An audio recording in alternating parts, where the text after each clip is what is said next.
Hi, everyone.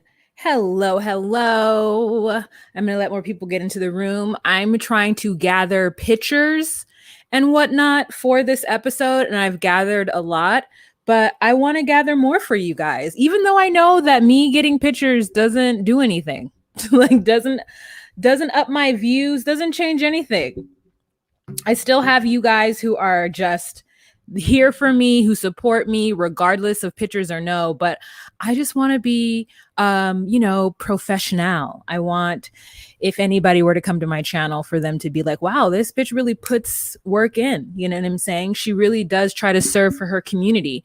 I'm going to be doing my makeup because when I'm done with this, I'm going to film my 90 Day Fiance video.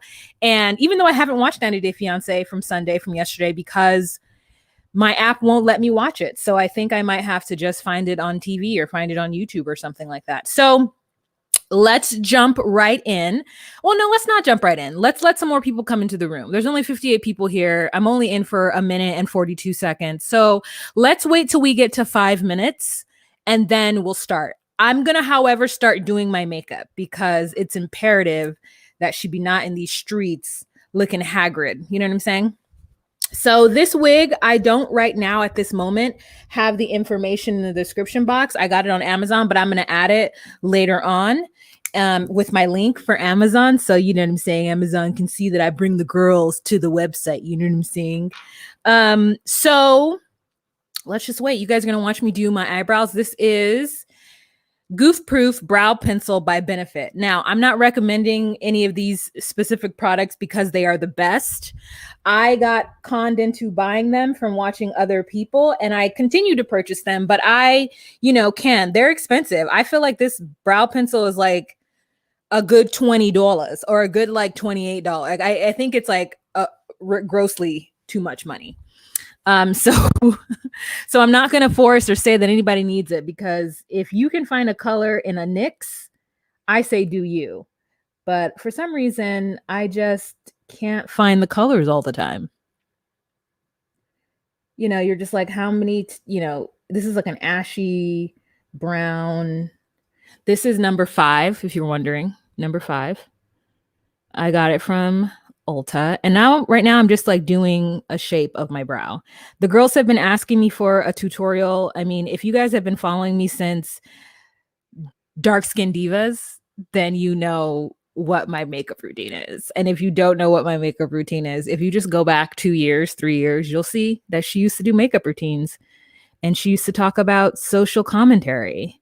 I mean, she still kind of does, but I wanted to make this channel light and just talk about reality trash TV. Don't worry, I'm going to shape them out. I'm going to make them better with some concealer. Okay, where are we at now? Oh, we're at 3 minutes and 48 seconds. Still letting people come in.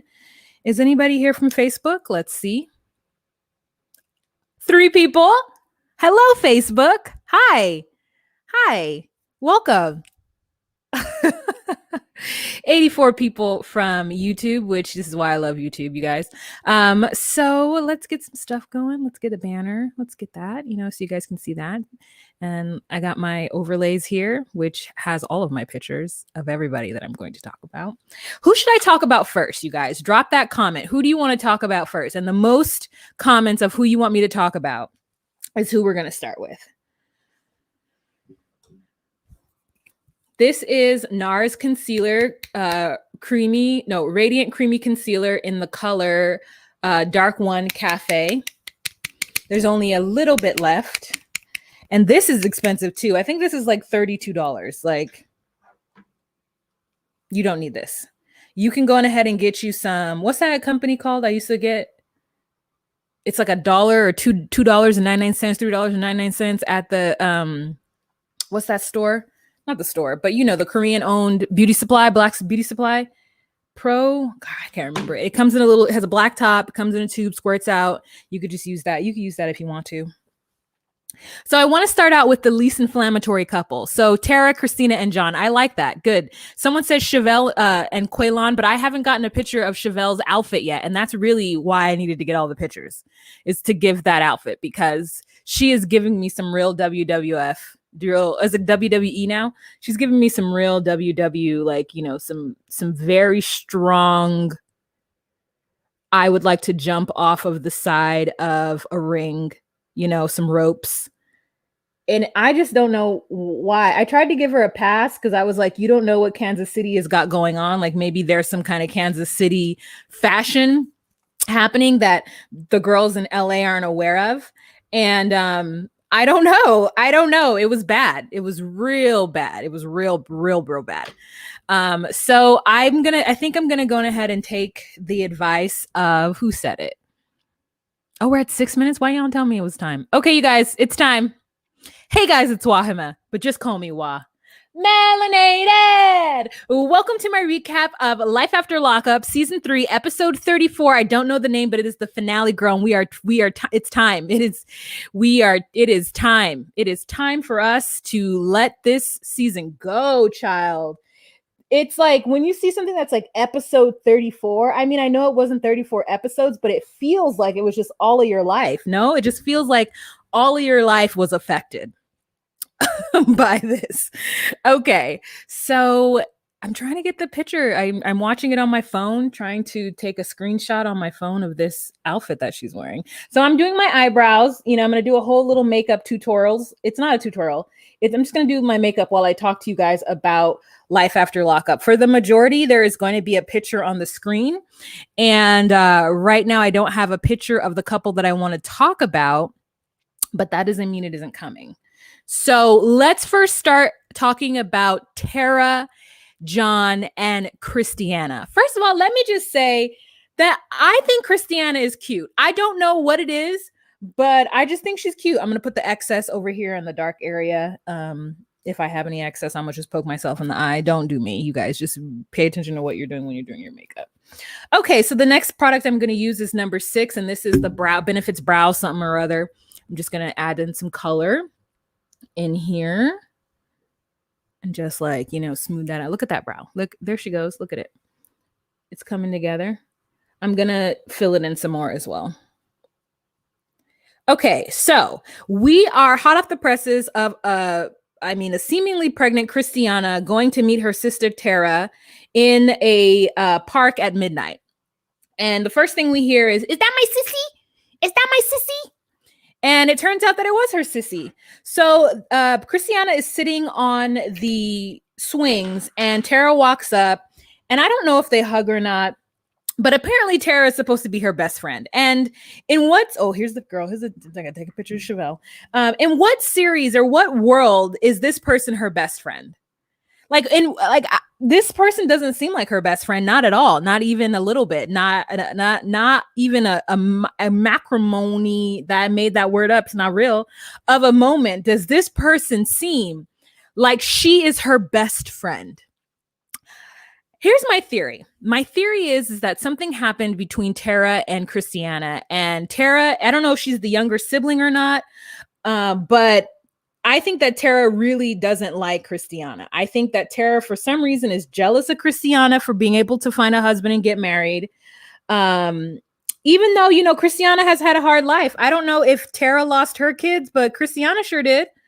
So I think for some reason she has it out for her sister. And I don't quite know why. I don't know what it is, but it feels to me that Tara feels some kind of way. So she is talking with her, and Tara is coming in real defensive, real hot. Like, it is what it is. You know what I'm saying? Like, I know your husband better than you do. Like, I was the one who stepped in and I was his little wifey. And then here you come trying to kick me out the house. Whoop-de-whoop, boop, boop, boop. And Christiana's just looking at her crying like she cannot believe that this is happening. And so Christiana then asks her, you know, mom says that there might have been some shady McGrady situation going on. And Tara is more so like,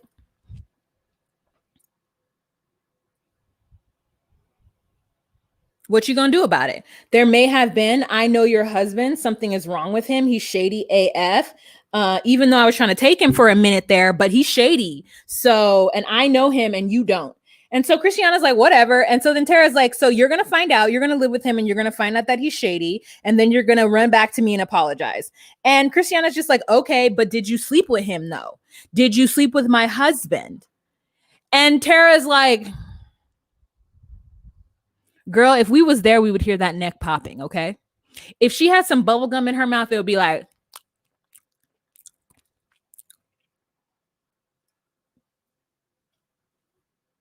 it was almost like she just felt like, how dare you have the audacity to question me about what was happening in our house when you weren't there? Yes, your man took us in. Yes, your man provided me shelter, food, money, and happiness. However, he's shady and you're stupid. And I almost did. It almost came to that. And I'm just like, so all of a sudden now he's shady, but you were trying to straddle him and be with him. Ooh.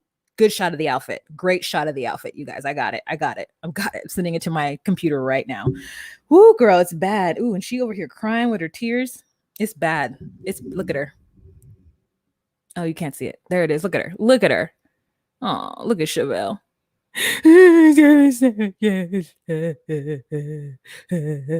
Okay. Anyways, I'm gonna send that to my phone. Our business here is done. Okay, so then Chris slaps her, and it is a weird slap. It didn't feel like as she had all her backbone into it. It felt like it was a little bit of a producer setup with that slap. And Tara didn't even respond, which is so interesting to me. It was just real interesting. But you know, it happened, and so whatever. So now Christiana the next day has gotten up and she wants to have a conversation with her boo, John. And she confronts John about what Christiana says and what Tara said to her. And John's like, I didn't want to tell you, or I don't know, some nonsense. You know, he's a lying ass man. And so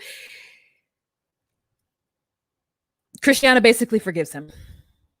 She's like, you know, that's your last opportunity to make me look stupid. After this, like, this is it. And, you know, John admits to us that he is cheated on every single woman that he has been in a relationship. Every single one. I think my service is a little bad, and that's because I was fiddling around with this situation.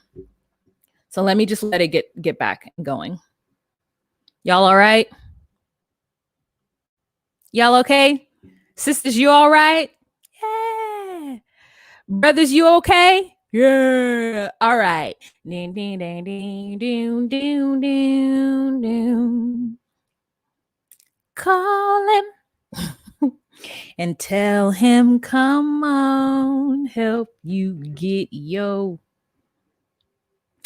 John McDonald, thank you so much for the Cash App. Thank you so much. Thank you. I absolutely appreciate it. You know, she's putting in work over here. So thank you. I absolutely appreciate that you appreciate what I'm trying to do over here for y'all. Okay. So she has a conversation with John. She basically forgives him. And I just want to see what kind of shenanigans John is really up to. Like, I don't know if he is up to anything. He might be, but I don't know. And I don't want to put that bad juju out there for him. You know, I just think that people, you know, do what they got to do. And I don't know John's circumstances. He got a lot of kids. You know what I'm saying? He got a lot of kids, and he looked like he might. Oh, shoot. He looks like he might have one coming in with Christiana. So if he has to do a little bit of extra, you know, whatever on the side, I don't know. Like, I just don't feel like it's me. I'm here to really judge John and what's going on in his life. Personally, that is my personal feeling about it. And I think it's weird and shady that Tara has some kind of problem with it. So anyways, that is the end of them. Let's move on to another couple that had, wait, did they even have a good ending? Is that the end of theirs? Like this, just this wait and see. So does that mean they're going to have another season on Life After Lockup? Because I feel like Brittany pretty much, she kind of shut her series down. Like, I feel like her and Marcelino are pretty much good. And I don't think there's any like anything else besides, I mean, I guess telling us more about whatever's going on with Cindy. Because I'm trying to think if most of these people actually had a finale. You know what I'm saying? Nikia! Oh my God! Thank you for this Cash App, Nikia. Nikia said, WWE. WWE SmackDown. Okay, so I guess you guys are ready to talk about Chevelle. Let me just blend this in real quick so that I can give myself a good little base for when I do my eyeshadow. I'm gonna do my eyeshadow right now. Okay, and don't worry, I'm gonna blend this out. You guys are gonna see the magic is gonna occur. I'm trying to get my Sean and Destiny picks up here, but let me get my Chevelle pick. Got that one going on. Here it's coming. It's coming, you guys. It's coming. Okay, so last episode where we left off with Chevelle and Quaylon, or he says his name Quaylon. He said Quaylon. Did y'all peep that? So I'm not wrong because his name is spelled Quaylon. So I'm not calling him Quaylon. So Quaylon, where they left off last episode is he was in the car. I don't know. I guess finna go somewhere. I'm not sure what was going on.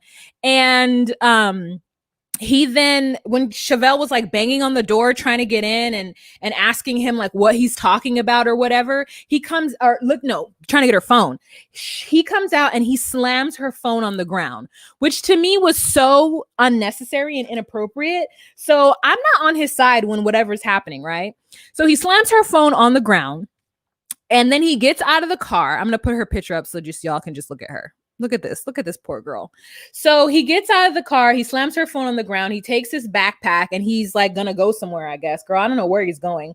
And so then she gets upset and she jumps in her car, which is a Range Rover, an old Range Rover or something. Just so you guys know, I'm using the Jackie Aina palette. And right now I'm putting ginger in my crease as my transition color, which it doesn't even show up on me. And if I had a more of a white base on besides just this concealer, it would show, but it does add a little bit of something. Like when I normally have the thing on, I can see it. And then I'm going to also go in with credit as my whatever that color is called in the crease as well. So she then is in her car and the police have been called. I'm not sure if she got in her car before the police was called or after the police was called, but she's still kind of trying to hold Quaylon down. Now, my question is, who called the police? Okay.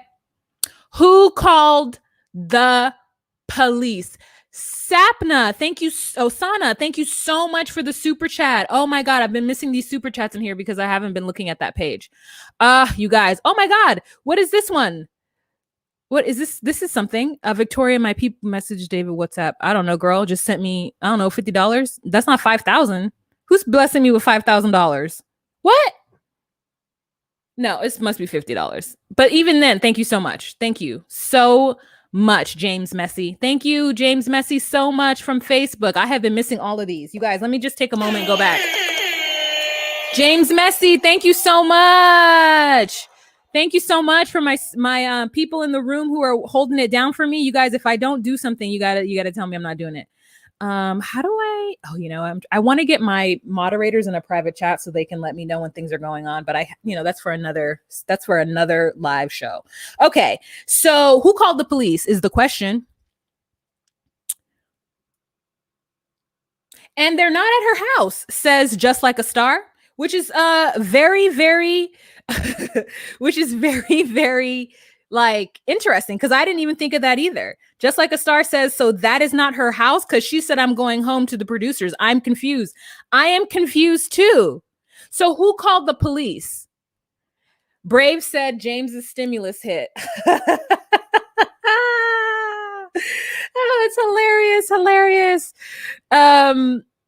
AJ said, "Hey, check on him." Like, yeah, girl, I'm gonna give you back. Listen, if you want your, I don't know, it was $4,950 back, I will give it back to you.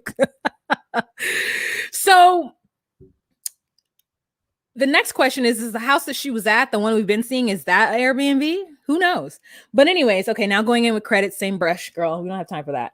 Okay, so who called the police and why did they call the police? Especially because there has been a lot of hands-on in this episode, in this series, right? Destiny be just punking Sean, pushing him and doing all kinds of stuff. But did anybody call the police on Destiny? So I'm just like, why would you call the police on Quaylon? It really feels of racism in this moment. And I don't care if I'm stretching or if y'all are just like, what? Why is that racism? It's racist. Don't be calling the police on someone who is on probation or had just come out of a 16-year bid because he threw a phone on the ground. It wasn't nothing but a Samsung anyway. Like, everybody will be okay. Everybody will be okay. Oh, Ladera says James is doing a WhatsApp scam. Okay. Well, I don't know like how to do, he don't have my WhatsApp number, so I don't know how that's going to work. But interesting to know. Thank you so much for saying that. So, my question is, who did it? Who called the police and why? So the police show up, they come to Chevelle's window. Chevelle doesn't want to roll down her window because she's like, there's nothing to say. There's nothing happening right now. So I don't quite understand. I put a little down here too, but I realize I don't have foundation on. So we're just going to keep it up there. All right. Next color we're going to use is Lituation from this palette as well. So I'm just using these colors right here. All right. So Chevelle's like, ain't nothing to say, ain't nothing to see, ain't nothing to hear here. Like, we're all good. Don't trip. The police can go away. And they're just like, well, the police need to talk to you, hun, because he threw your phone. Hun, just roll down the window, hun. Hun, roll down the window. The police need to talk to you. And I'm just like, no, the police don't need to talk to her. Like, I don't understand. So he's just like frustrated too that somebody called the police because of a phone.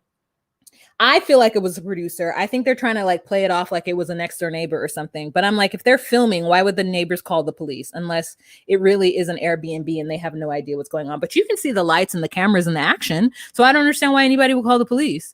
So Chevelle has to talk to the police. They make her take off. They make them take off the cameras so she can talk to the police. Chevelle ends up saying that, everything is good. It's all good. And then we have a little confessional with old dude. And old dude being Quaylon, where Quaylon is just like, you know what, Chevelle used me, she wasn't really there for me, X, Y, and Z. And Chevelle is listening to this and mama is hot. She is hot. And listen, I would be hot too, because I don't think Chevelle's intentions were bad. I think that a lot of people, listen, Chevelle got hooked up with Quaylon through her cousin. So it's not like she was on these prison websites, or these pen pal sites. Like, to me, the people who go on the pen pal sites, they are not scamming, but there's something up, right? The only one that came out a little normal was Marcelino. The only one who I was like, okay, you were on the pen pal sites, but I don't judge you, was Marcelino. But all of them, Sean, every last single one of them, they just seem like little men who don't have anything going on. I mean, even the same thing with Lacey. Like, I feel like Lacey did it though because she's into some kind of like bad boy situation. And I don't know. That doesn't make her any better, right? It really doesn't. That is the truth. I'm putting more credit on with a different brush. That's a little bit more dense so that I can get more color payoff. And so I'm just, moving it about, blending. And I'm just going to go back and forth with Lituation because I think it could be a little bit more popping. So it really is quite interesting how this series of events have unfolded. And so at some point, girl, this situation happens and we see the full WWE fantasy. And we're all confused. The entire world is confused about this. We're like, why did Chevelle? Now, some people want to body shame Chevelle, and I'm not going to body shame her because at the end of the day, I'm really excited that she's comfortable enough to just live her fantasy. You know what I'm saying? Like, I don't judge people for living their fantasies. And it may not be my cup of tea, but I'm not going to sit up here and judge her for it. It's bad, though.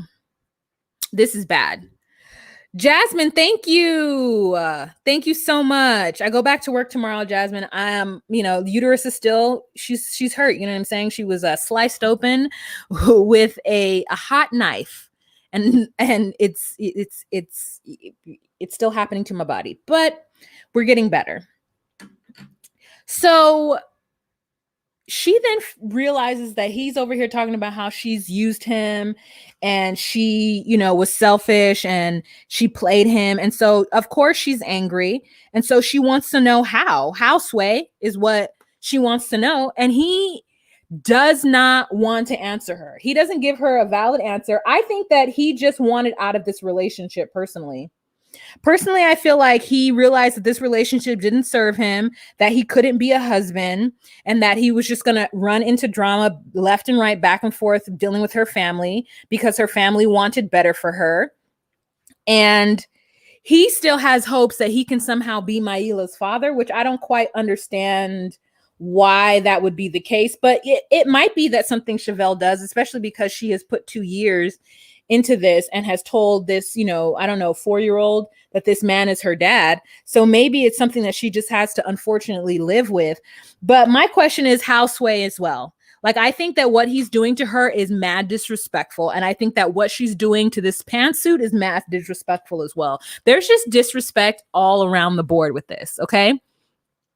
Like what I don't understand. Like, my thing is, though, it's not even the fact that it's the kind of bodysuit it is. Why did she choose these colors?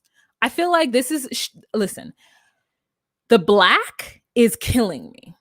It's killing me. It doesn't need to be black. Like, I don't understand it. I don't understand why she's wearing this. I don't like it. It is ugly. It is very, very ugly. It is very, very, very ugly. Very ugly. She's been wearing some colors that I've liked. Like, you know, everything that she was wearing in Bronson, those colors were really, really great. So I supported that. But I just don't support the color scheme of this outfit. That is the thing that's bothering me the most. It looks like a costume. And if she had a bandana on, like, I would definitely feel like it was early 90s WWE. Like, where are you going, sis? Where are you going? Where art thou going is the question. Where out there going? Superpower outfit. Like, she looked like she's about to, yeah, she definitely looks like a super hero. Like, she's about to jump and start taking off and flying. So anyways, in this scene we see right here, she's following him down the street, trying to get an answer from him. And at some point she lays hands on him, and the producer is very upset about it, girl. The producer is like, don't you touch him. Don't touch him. And he's just like, man, you know what I'm saying? Like, man, you know, he's just going back and forth, talking about he shouldn't have even come back to Bronson. And this is all single-handedly because she received a text message from somebody that she went on a date with 2 weeks ago. And he's talking about she wants me to do right, but she's not doing right, as though it's a contest. And it makes me really sad that he played her the way he did. He got her out here crying and sniffling and look at her out here in the streets with nothing. It's pitch dark. And you know what's on her face is a bright ass camera light. That is what's on her face. Okay. She actually did her makeup this episode. Look at her. Got her out here just looking darn crazy. If you ask me, just darn crazy. Okay. So let's go back to me. The next thing I'm going to put on my face, you know, this is very light eye makeup, is my Lip Bar Fast Face. The Lip Bar is black owned. You can find it in Target or on thelipbar.com. And this is color 601. I believe it's like part of their deepest, darkest one, but it's a neutral face because I just have different undertones and I can't be bothered to try to like figure out exactly which one it is. So I like this one because you just push up at the bottom and the little like tip, and then you just spread it on. So what did you guys think of, I mean, let's not talk about her outfit, right? We already did it. We already did all that we can do. And let's talk about just like how Quaylon played her. I really do think that he played her. Like, I don't think that it's fair that he's decided that she's using him, and especially because she supported him and now he's trying to act like she didn't. So it's like in front of his family, he talks like that Chevelle did everything that she was supposed to do as a prison wife or as a prison girlfriend or whatever. But then when things don't suit him, he then talks about her like she didn't do all the things that she was supposed to do. And I honestly feel bad for her. And her word to the audience is like, if you're dating a man in prison, leave him, because all he's going to do is treat you like trash. And it's unfortunately very sad that D-Mark had to be correct in this situation because she really did put it all out there. She honestly did. And I think it's quite unfortunate. And I feel bad for her, to be honest. So let's move on. The next couple that we're going to talk about is Marcelino and Brittany. Let's just get them out of the way. So Marcelino and Brittany wake up the next day, and Brittany takes Cindy out to meet with a counselor to do inpatient help. And first Cindy's like, I don't want to do inpatient help. Like, I can do it on my own. And she gets to the facility, and the man there makes her feel like she's being heard and allows her to be super honest with how she is. And so Brittany's actually really happy that Cindy has actually admitted to the world that she has a problem with pills. And I love it for Brittany. I love it for her. It makes me really happy that Brittany has gotten the happy ending that she has wanted and that she has needed and that she has deserved. Okay. I'm really, really happy about that. So then we've got a little conversation with Brittany and Marcelino, because we know that this is just a moist sponge. Then I'm just kind of pressing the color and you see how much of it's come off. Like, I don't need all that extra. So thank you for blessing us with this live on Monday. Thank you so much, Kayla, for the super chat. Thank you. So then they have a fake conversation, but it's still pretty good acting, if you ask me. They have a whole little fake conversation about the fact that Marcelino states that Brittany is neglecting her family to take care of her mother. And Marcelino, you know, he likes to come hard with those one-liners. He's like, Brittany's like, I just want somebody to take care of me and show me this is the support I would have wanted. And Marcelino is like, yeah, but you were a kid and your mother's a grown-ass woman who's been living her grown-ass life for X amount of years. So I'll have no patience for her. And you know what? It's that military in him, but also maybe the fact that he's gone through it and he did the same thing to his mom. So Brittany is like, listen, Mars, if it was your mom, like, I would do the same for you. And so then there's a little part where Brittany has to tell Marcelino that she absolutely appreciates him. And he's like, I don't know, Brittany. I don't know if you appreciate me. And she's like, Marcelino, you have to know that I appreciate you. You have to know that. And he's like, we got to concentrate on our family. And I'm just like, listen, y'all had a lot of kids right away. Okay, not only did you get Giovanni, who is thriving, P.S., thriving, you got Giovanni. And then you went and had the Zoila, right? Who is now walking and looking cute as ever, cute as a little button. And then you had this last baby. So y'all just like jumped into having these children, okay? Just like jumped full on in to being parents, which I don't think anything is necessarily wrong with it, because I think y'all have the money. And I think that Brittany has all the training and the emotional support that she needs. Well, maybe not emotional support that she needs. I don't know. But I mean, the fact that Brittany has gone to therapy has really given me, like, I feel like, you know, Brittany, I support you. I think that everybody should go to therapy, honestly, especially if you're going to have kids. You got to get rid of the stuff that affected you as a child. Otherwise, you're going to bring that into the relationship with your child. And that's not something I would wish on any child. As you know, if you guys know a little bit about me, that is definitely not something I would wish on any child. Oh, girl, she forgot her powder. So how is she going to set this? Oh, well, no setting today, because I'm not going to leave you guys. All right, so Cindy decides that she's going to go into that inpatient, and Brittany's really happy. I'm really happy. Cindy says that she's not leaving. She makes the announcement to everybody, and everybody's in support. Low-key, I think that her ex-husband is like, damn, you staying here? Damn. But Brittany's really happy about it, because she doesn't think that Las Vegas is the place for her. And Brittany says that when it's time for her to come back, that she will come back. Sorry, you guys, I have to blow my nose. And since I have to blow my nose, I don't want to do it in front of you guys. Let me just like skirt off and go get the powder so that I can bake. Talks amongst yourselves. Okay, what else is there? Cindy was not ready to get help. She did whatever made Brittany feel better and accept her. Oh, so Shamika, you don't think currently right now Brittany going to this, that Cindy going to this outpatient was good? Inpatient, you don't think that she was ready for the help? I think the fact that she actually admitted she has a problem kind of shows that she is ready for the help. Lupe, thank you so much for that super chat. Thank you. I can't see the sticker because I am on StreamYard, but thank you so much. I absolutely appreciate it. Lupe, you're amazing. Thank you. Jasmine says, my friend and I feel like anyone who wants to have children should take a child development class and other...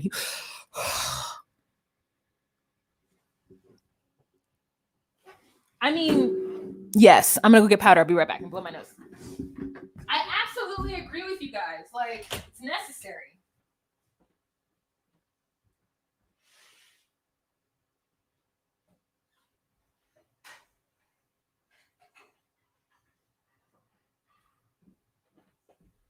Yeah, I think you really need to take care of your own ish before you try to bring a life into this world and put your ish onto them, you know? I've had my therapy and I'm going to have more as soon as my uterus heals. I think I'm going to do therapy all throughout my pregnancy, honestly. I go to therapy just for me, but I think like to talk about my feelings and my worries, because I do have worries that I'm going to pass on the pathology in my family. Even though everyone tells me the fact that I'm actually thinking about it means that I'm not. But girl, Cover FX. This is Translucent Deep. So I'm just going to set this just to give it a little bit of extra tint, right? Because the whole point of doing the highlight is to highlight the points on your face that are naturally lighter or that you want to be a little lighter. And so for me, under my eyes, I don't want all that darkness, the sleepless nights, the stress of WandaVision. No. So I put that under there and it just kind of smooths everything out. And then I'm going to powder the rest of my face later. But just set this concealer in right now. All right. So next thing I need to do is eyeliner. Oh, that's going to be hard to do. Also, what I do is I set here because I put concealer there as well. And then I usually just go back over it with this thing so that if I have a powdery brow, it's not as powdery. So anyways, it looks like it's a happy ending for Cindy and Brittany and Marcelino. I think Brittany and Marcelino did a really good acting job. The producers had a good time with them and they were really good with showing, you know, just they gave us a good storyline and it was positive and it was nice because the rest of them are just so freaking messy. You know what I'm saying? So let's move on to messy. Let's talk about trifling ass Destiny and her new man's. Is anyone else confused? Is anyone else just real confused about this? I don't understand this this looks like somebody's little baby who I don't know how she found him. Maybe he went on a pen pal site because he was lonely as well. But this looked like somebody little bitty baby that she done swooped up in. And it doesn't even listen, this man, I've thought he was gay. I'm just not gonna say that. I don't know what it is. He was just giving me, you know, the girls. He was giving me real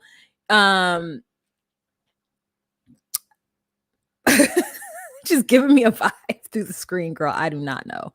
So her mother meets her at the courthouse and they have this raggedy ass car that says just married. Apparently she's been talking to this dude the whole time. And she's also not planning on stopping her conversation with Sean because she's still going to take money from Sean if necessary, which is like, makes me go, oh, I just hope that everything bad that could possibly happen to someone happens to Destiny. I'm putting on eyeliner and it's really difficult to put on eyeliner and talk to you guys at the same time. Let me tell you, it's a difficult feat. So she then later on calls Sean because I guess after this, she goes back to prison and asks Sean for money. And Sean says no. And then he gets a call a couple minutes later. And it turns out that Ramsterdam, thank you so much for the super chat. I absolutely appreciate it. Making many of us feel so good with your live on a Monday night. Love your makeup, but you look gorgeous without as well. And singing my favorite song, Tyrone. Thank you. You're welcome. You're welcome, Amsterdam. She's doing her best. So it feels very, very fake. And I saw somebody put in a comment that it isn't real. It felt fake. I don't quite understand the reason for it. I wonder why she went back to prison. But I don't care that much to really find out.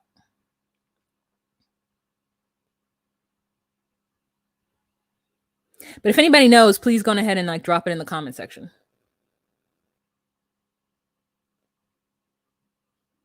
Was it drug related? Who knows?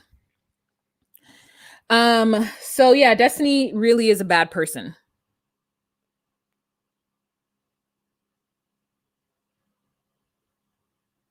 I don't care what her lot in life was. She's a bad person now. And she put it on national TV so we can all judge her, so I don't feel any way about it. Okay, there we go. We're not done, but just put this down for now. I can't keep doing this. It's stressing me out. I feel like I'm gonna poke my eyeball out. So Sean then gets another call from somebody from a correction facility, and it's another inmate that he's talking to. And so now I don't feel I never felt anything for him at all, because I felt like he let his family completely down. And the way he's treating Kelly after she had his 6 kids. Listen, I think the only person that can walk away from well, no, that's not true. I was going to say only women can walk away from a marriage after they had 6 kids with somebody. The man needs to stay in. He owes her. But that's not true, because men can be abused too. So I don't want to put that out there. That's not true. But I don't understand quite what his game is. And I hope that whatever is coming for him, he says that he hopes that this person isn't going to treat him the way Destiny did. And I hope the person does. I'm putting it out there. I hope the person does. I don't care. He's bad. So that's really it. The mother doesn't necessarily love this relationship, but she's just here. She's going to go with it. And it is what it is. She's going to support her daughter because she's the reason why her daughter is the way she is. As you guys know, Destiny was abused by her mother's brother, or an uncle at least. And the mother didn't believe her, or didn't stop it, or didn't do something, because she was drugged out as well.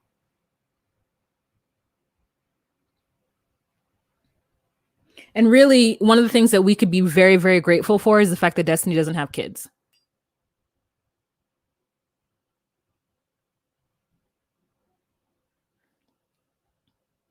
So the eyeliner is uneven, but it's uneven all the time.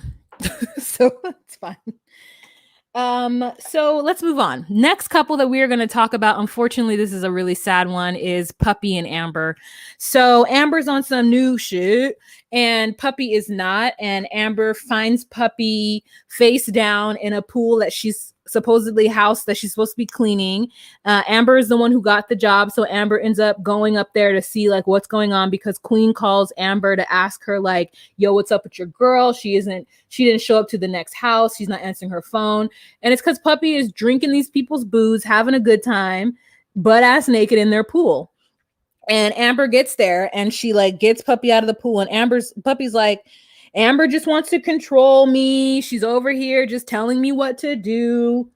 And Amber tells Puppy, like, I don't know what you're on, but I'm off of it, okay? Like, I tried to get you this job so that you could do your thing and, set you up, but you don't want this. So I'm going to get my parole changed to another home so that I don't have to be involved in this, because I'm done. And Puppy's like, I'll quit drinking. And she like throws the bottle on the ground and it doesn't break because it's one of those thick ass square bottles. It's real anticlimactic. And Amber leaves Puppy there. And I feel bad for Puppy. So bad for her, because she's in the throes of addiction. And I know Amber knows what's up, but she's really looking out for herself, which I cannot blame her for doing. The truth is that Amber is trying to get her life together too. But also, I know that there are going to be a lot of people who are like, Amber only did that to Puppy because she was going to run away with Sammy anyway. But we don't necessarily know that, because I truly believe that if Sammy were to be on some BS as well, I think Puppy would leave. I mean, I think Amber would leave that as well. I think Amber's really about getting her life together, And she's like, F love, like I'm about getting my life together for real, for real. So if whoever I'm with can't figure it out, then they just can't figure it out. And I support her on it. Listen, I support you putting yourself first and you not dealing with anybody else's nonsense and you working on you and your sobriety. I 100% support that. I can't even pretend like I don't. I'm wiping away any excess powder, but I don't have any. So there's that. Okay, I put on a little mascara. I'm going to put on a lash. But first, I use magnetic lashes because for me, it works. I don't have any side effects. Like, my eyes aren't sensitive that I am aware of and it doesn't bother me. So what I do is I put on a thin line of black over what I already have on and I just pop on the lashes. This lashes that I'm using today are the Love lashes, even though I've ordered 2 sets of them and they don't look like this. The other ones I ordered don't look like this. So I think I got sent the wrong one, but it's fine. And yeah, I'm going to show you guys. See, this is love, and then this one's love, and this looks completely different. So I'm not quite sure what I got sent. I really like these, but they are both love, but they are different. So I'm going to put on these because I like these better. Okay, so that's it for oh no, it's not it for Puppy and Amber, girl. So we get back to Amber, and Amber meets what's his name on a bridge in this cold times, and Sammy, and it turns out that Sammy's like, I cannot live without you, and Amber's like, I love you too, and they're gonna try to make it work. And Sammy is likes a foot fetish. Sammy is into the feet. Thank you so much for the super chat, Kahinde. Kahinde. I don't watch any of these shows, but I enjoy listening to you. Thank you so much. So Sammy likes the feet, and he loves Amber's feet, and he's just waiting to get to them, waiting till he can get to those feetsies. And so, I mean, if she's okay with it, I'm okay with it. Listen, it's not my life. So this is a question that got posed. Is Amber wrong for using Puppy and her mom for her gain? Yes, but Puppy shouldn't depend on Amber's addiction. What do you mean for her gain? Do you mean because she paroled at that house? I don't listen, did for her gain? Is that for her gain? Because I think that's a lot of people are saying that too, that she used them. And I think Puppy and her mother were kind of thinking that too when they're having that conversation on the daybed. I don't know that I believe that Amber used anybody. I think that she didn't have many options and she just went with the options that she had. Oh my God, Lynn J, happy birthday to ya. Happy birthday to ya. Happy birthday to ya. Happy birthday to ya. Happy birthday. Now I'm missing the traditional. Happy birthday to you. Everybody sing. Happy birthday to you. Happy birthday, dear Lindsay. Happy birthday to you. Oh my God, I'm so happy for you. Birthdays are so fun. Birthdays are so fun. I know a lot of people who have a birthday this weekend. My friend Aaron Thomas had his birthday on Friday. Then my friend Justin had his birthday on Saturday. And now you're here having your birthday on Monday. And it's the Ides of March. We're told to beware, but I'm not going to beware of it because it's Lynn J's birthday. So you see how easy that was to put them eyelashes on? You see how easy that was? Listen, girl, I'm never going back to no glue on eyelashes ever.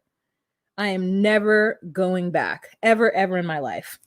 Okay, I forgot my blush, so whatever's left on this brush is what's getting put on. This is my neutral brush, or this is just like a brush that gives me a little bit of highlight. Pisces gang. Mickey says Puppy is gay. Amber is gay because her first choice wasn't available. She's misleading Puppy. Okay.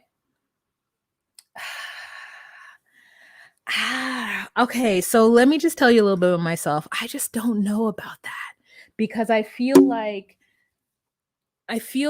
you know how we talk about the spectrum and gender being on a spectrum and love being on a spectrum. I do think that Amber loved Puppy. Can you see the blush? I think it's coming through. I feel good about it. Girl, we are done. We just got to do a lip and go about our lives. Look at that. She did it.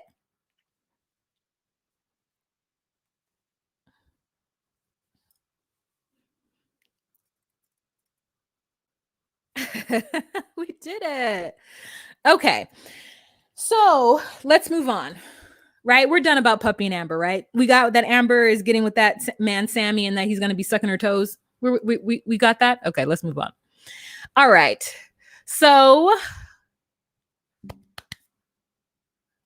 let's talk a little bit about, we have so many more couples to talk about. This is going to be a long live. I don't ever do lives this long because I worry about the people who are on the playback, but I'm not worrying about them this episode. I think I look so much better with my hair up. You need to call. I'm going to put this. I don't care. I don't care. It looks better to me.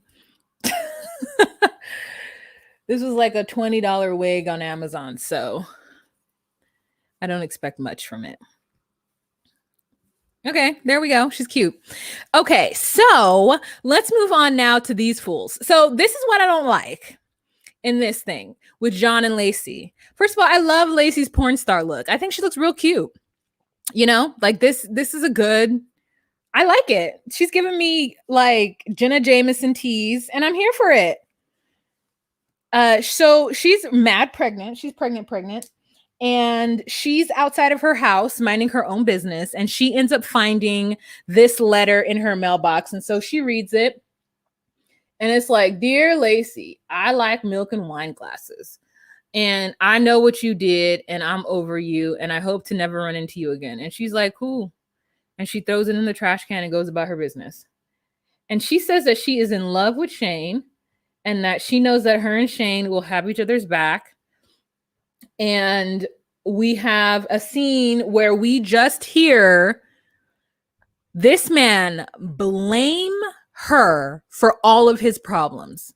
And it is annoying because I'm like, did she tell you to do heroin? I mean, his heroin addiction is so bad that he's doing the methadone. Now, like I recall like family members who had to go to the methadone clinic in order to get their methadone. So what if you guys don't know what methadone is or methadone? I feel like Black people say methadone. It's what it is when you're on heroin. And this is how I learned it. Cause I think there might be stronger drugs out there now. But when I was young and first learning about drugs, it was like heroin was the ultimate, was the pinnacle. Like if you were on heroin is so bad that you can't just cut heroin off cold turkey. Not like Ray Charles. You can't, because you could die because your body gets so used to it that you could die. Or, you know, you could, I don't know, girl, that's what I was told. So what you had to do was you had to take yourself off heroin by doing methadone, which is a less dosage of the opiate so that you can wean yourself off. But the problem is that a lot of people were too scared to wean themselves off of the methadone. So methadone also has negative side effects where you throw up, apparently, which is what John is doing this entire episode. And so his friend takes him to the methadone clinic. And he says that he really feels like using, and he blames that all on Lacey, which I have instinctually has a problem with because I don't know that your drug usage has anything to do with Lacey. Sure, she may be a trigger, but like, I don't like it. That was brown liner, you guys, from MAC. It was called Chestnut. And this is just a gloss. Normally I put a color called Stone from MAC on, but it's not here. So I don't want to leave you guys again. I don't really like the way that John is blaming Lacey for his problems. You know, I don't like it. It's like you need to go have therapy because you can't be blaming her for your problems. It's not her fault that you were on drugs. It's not her fault that you are triggered by her. Like, let go and let God and move on. Okay? You need to go to NA and figure it out. And I think he is in NA, which is why he has, you know, his homeboy Lloyd helping him out. But I just don't like it.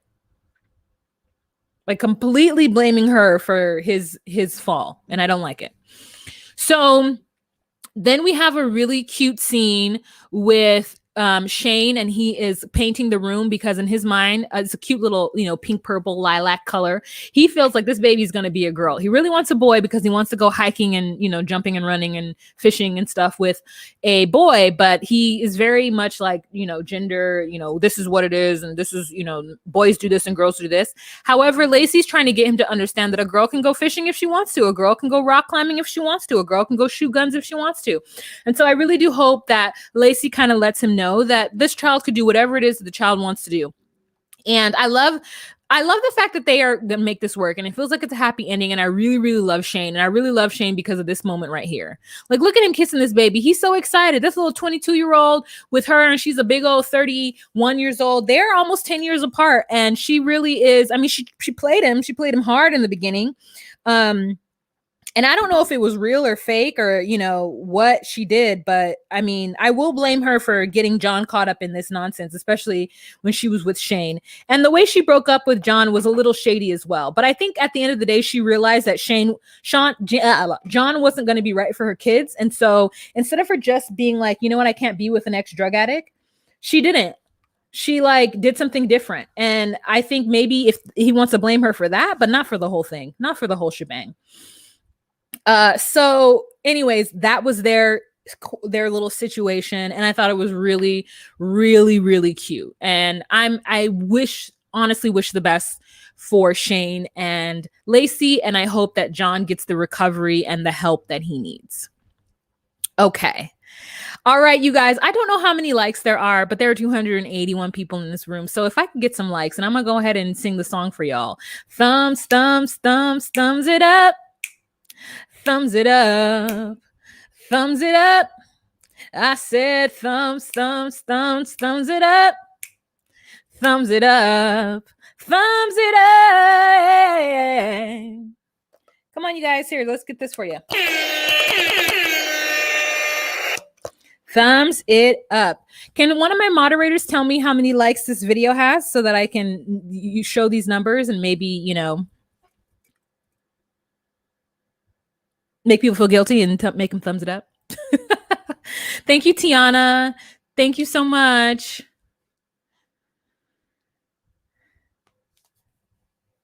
Somebody let me know. Oh, 294. Okay. I'm okay with that. Okay. 162. Oh! Can we get to 200? Let's get to 200. Shane just needs some braces and he'll be John B. He'll be John B. I didn't notice. I haven't noticed his teeth, honestly. So I don't know what they look like.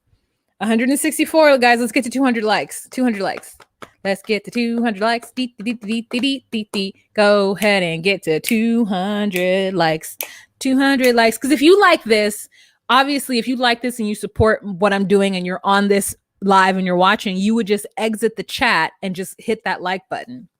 You would. That is the truth. Or you would sign into your YouTube and do so. You would be supportive because you don't have to pay for this content. You know what I'm saying? So if hitting that thumbs up is what is good for me, then you would do that.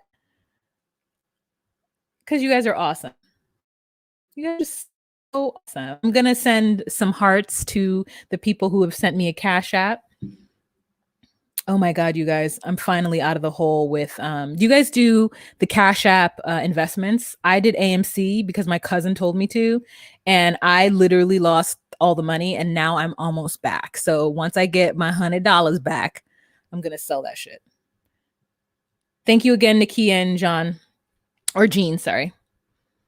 Thank you again for that super chat. I appreciate it. Yeah, so the stock is at 93. I put in 100, so I'm down $6. When it's at 100, I'm fucking getting my shit back. Was a thing like it better go up. Where are we at now? 185. Thank you so much. 185 and 185, and I need was 25, 55, 15. I need 15 more. 50 more likes. 50 more likes. 50 more likes. What did Laura say? Sean needs to lose that chin bum fluff. I think he looks good with it. I love a facial hair.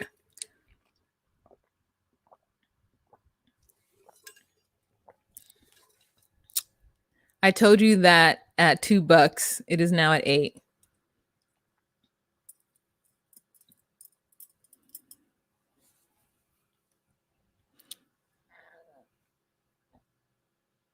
Okay. I can't wait for you guys anymore. Thank you guys so much. Love your support. Okay, let's move on.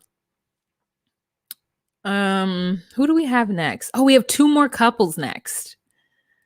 Let's go on to the highlight of this episode for me because it was just so ridiculous. Where's the initial picture of it? Do I have it here?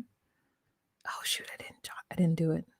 Ah, boo. I'm gonna go get it. Sorry, let me take a little moment to get this because I think it's very important. So let's talk about Andrea and Lamar. So where we left off last episode was Andrea had her day one of her birthday. She took her girls out to see LA, and her friends were really judgmental because she wasn't wearing her Mormon undergarments, because she had her hoo-ha out and her titis out. And her Mormon friends were trying to be super judgmental about it. And they weren't even trying, they were actually doing it. And we were allowing this one woman with the craziest eyeshadow in the United States of America to judge her. And it was really quite unfortunate. And so the next day, she's having a sunset rooftop party, girl. She got Nyla stressed out trying to set this thing up because she's going to have a traditional, African style or Ghanaian style, I guess, birthday party, which I'm not sure what this celebration is about, but she looks great, girl.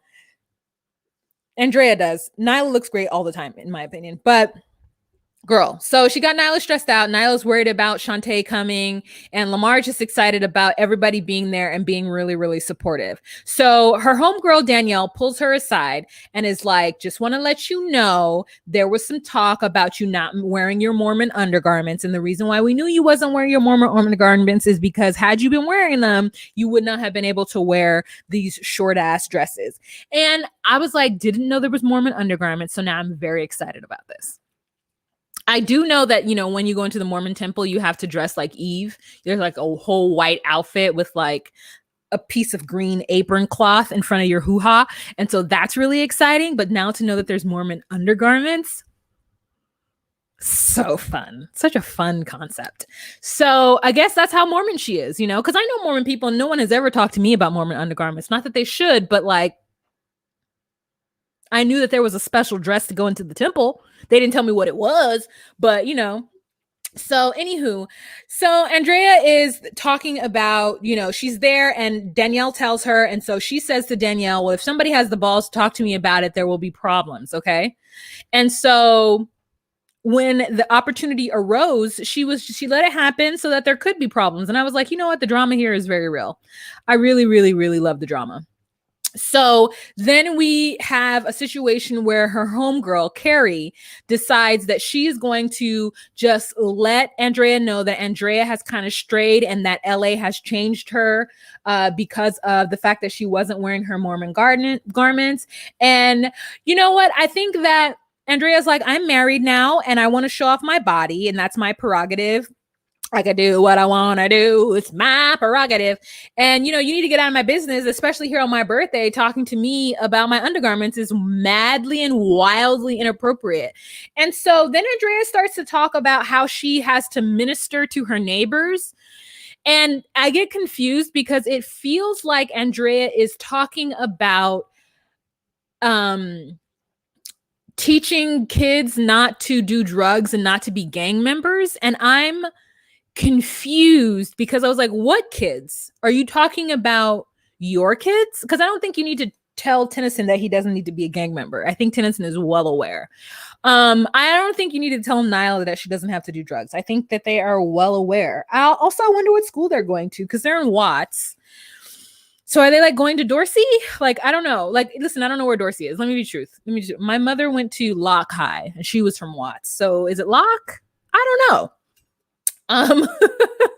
My mom's from Watts, so I have family in Watts right now, in the Jordan Downs. So I'm just real confused as to what Andrea is doing. Is she walking around ministering to kids, telling them they don't need to they don't need to do drugs and they don't need to join gangs? Which I feel like you can't minister to people about that stuff. There are ministers around them already, and you bringing this very Anglo-American, religion to them that is wroth and froth with controversy and racism is not going to change their mind. So you just go ahead and leave that Utah ministry in Utah, okay? And so it really does bother me, but it was just weird because she was like, I need to teach these kids. And then her homegirl was like, it's the same thing in Utah. And so Andrea's like, it is not the same thing in Utah. You live a very sheltered life. What are you talking about? No, Excuse me, ma'am, you have no idea what it's like to minister here. Also, don't judge me because if you haven't helped a family in need recently, don't worry about my undergarments. So we're all not doing what we're supposed to do as good Mormon women. So let's not throw stones whilst we live in glass houses. And the friends are like, well, we haven't been doing our ministry the way we're supposed to because of COVID-19.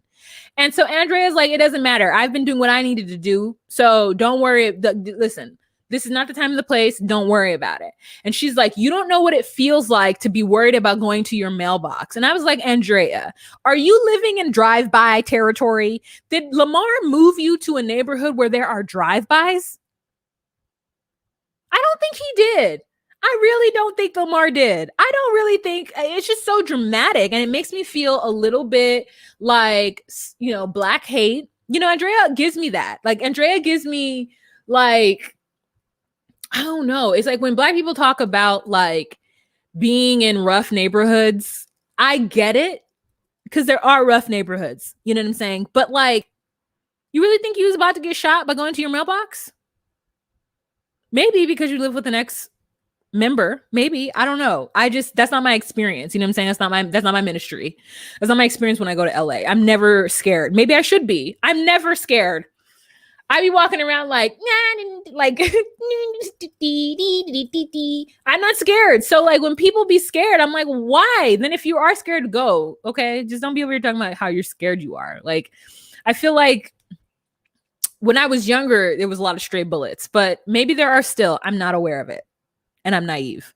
But I just don't like that somebody from Houston by way of Utah is coming to Watts talking about she's scared to go to her mailbox. And then we get the craziest comment of our lives where this woman, this sheltered white woman from Lehi, Utah, tells Andrea that she's scared to go to her mailbox too. And Andrea said, no, you are not. And she said, yes, I am. And Andrea's like, you don't even know what you were talking about. No, you're not. And she says, yes, I am. And Andrea's like, get this woman out of my face. And Carrie's like, I know what it's like to be scared because my mailbox is a mile away. And Andrea's like, what are you talking about? And she's like, my mailbox is a mile away and I'm scared because I'm overweight. So this woman tells this woman that she is scared to go to her mailbox because she could fall down and die because she's overweight and she could hurt herself by walking to the mailbox. And so Andrea has to tell her friend to tell this woman to walk away. And this woman says that she's not going to let go of how she feels because her life is hard too. And she's not going to let Andrea make her feel bad for it because we all have our pain and we all have to deal with things.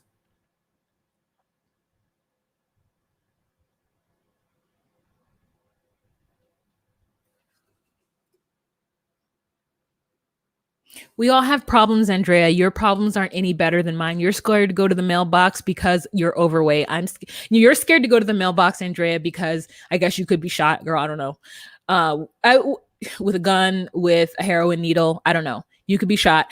And then I'm scared to go because I'm overweight and I could fall down dead because it's a mile away. I'm sorry. Are you Tammy from 1,000-Pound Sisters?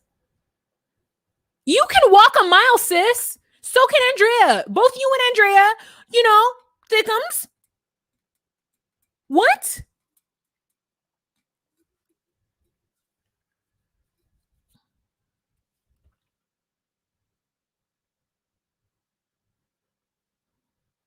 She all lives matter the shit out of that. Thank you. It was.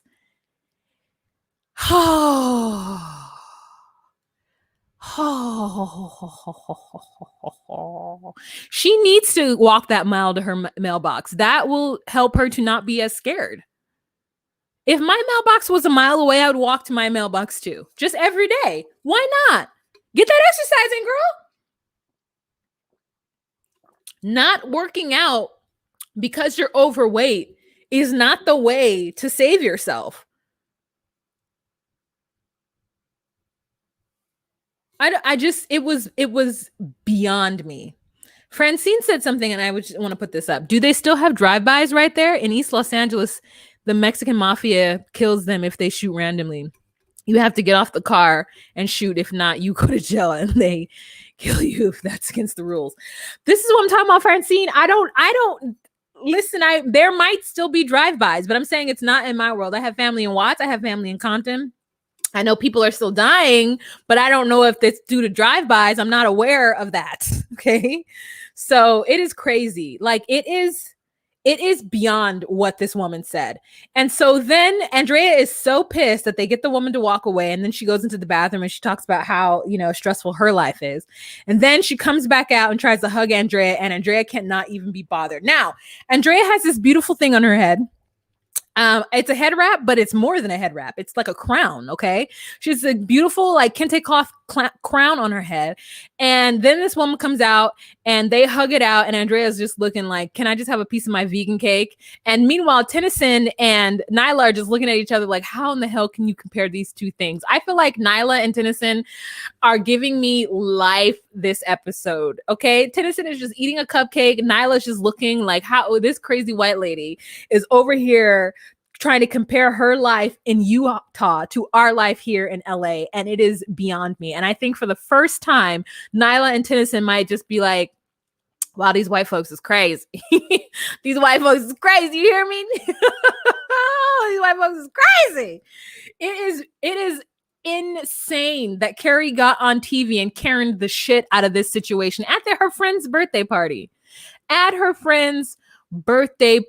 And it is so hilarious. Okay. So funny. Look at this.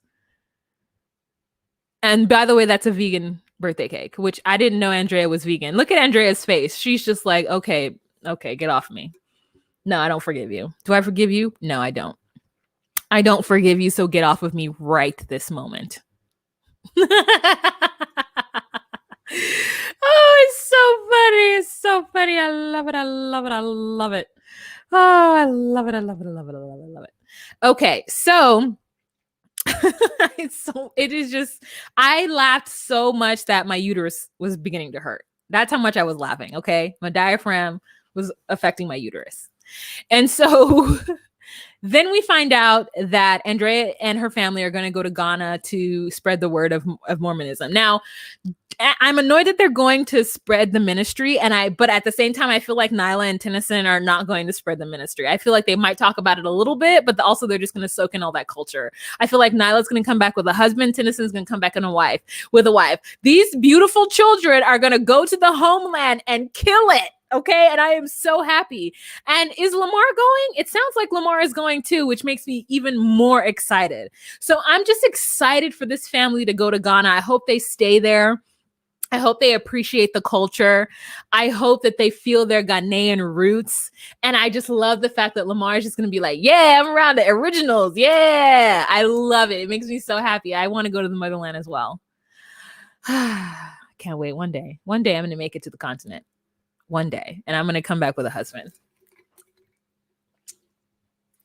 Maybe I won't though. But I'm not. If I'm going to get a husband, it's going to be from my peoples. You feel me? Okay, so last couple that we are going to talk about, Hot Cocoa Bang Bang. I have literally been on for an hour and 14 minutes and you didn't get the notification. I put it on Facebook. I put it on YouTube. I put it on Instagram. Girl. Siobhan Ross. I'm about to get off, so you're going to have to watch it again. We only have one more couple to talk about, but I'm glad you made it. You know what's really cool? And this is just a serious side note. Sometimes I read Irish folklore or like Scottish, like Celtic folklore and the Gaelic. I'm not sure. I don't know how to read those things. And they have, words or spellings of people's names. And Siobhan is one of the first things I learned, as well as the name Seamus, because I have a friend who's Irish and his name is James. And so he was basically telling me about, he said the Irish alphabet, but I'm not sure. Maybe he said Gaelic or Celtic. I'm not sure which one he said, but I think it's so cool that there is a Anglo or like, UK, Irish, Celtic, language that uses. My name is weird AF. My mom says it like Siobhan. Oh, the other person I know with this name, they say Siobhan. Like the SI is a sh sound. And the SI with the O, like it was just so interesting that there's just this other language that is a part of, I'm going to say Anglo-Saxon, but that's probably wrong, is a part of, the Northern UK Isles culture that where Seamus looks like Seamus, but it's SH as well. So it's just really interesting. So that's cool. It's really cool. I also think Welsh is cool too. So anyway, said that. But yeah, the way I've seen that your name spelled, people have been Siobhan. That's how it's pronounced. Okay, so last couple we're talking about is this hoe. So we have where we pick up last episode where Sarah is having a conversation with what's his face, and he Malcolm, and she tries to set up a friends with benefits situation with Malcolm. Malcolm gives it a hard pass because he says he's not with it and he's not going to be around her and her dirty situation or her messy situation with Michael. And when he asks her if they are having sex, she says, "Oh, what do you think we're doing, sleeping in one bed?" And he's like, "No, but are you having sex with him?" And she's just like, "I don't think that's any of your business." And he's like, "Okay, cool." And she's like, "But we're both grown. And so I was wondering if you were interested in some kind of no strings attached friends with benefits situation." And he's like, "No, but how are you?" And she was like, "Obviously I want that." And he's like, "Yeah, well, no." And she's like, "Oh, okay." And he's like, "Yeah, so bye." And so he leaves her there again, which is hilarious. And then we cut to this trifling Negro with this woman, and she's trying to convince him to stay in Flint and be with her. And he's like, "I got to go and try to figure out this family thing, man. You making it real hard." And they're kissing. And I'm just like, ew. Gross. And he's rubbing up on her butt and all kinds of stuff. And he finally makes the decision that he's going to go back to Rochester to be with Sarah. And he gets there and he proposes to Sarah again. And Sarah is so giddy and excited. And of course, he manipulates the situation because the girls are there. And so, Aviana sees him get on one knee and do this. And so, of course, it's going to cause a lot of drama.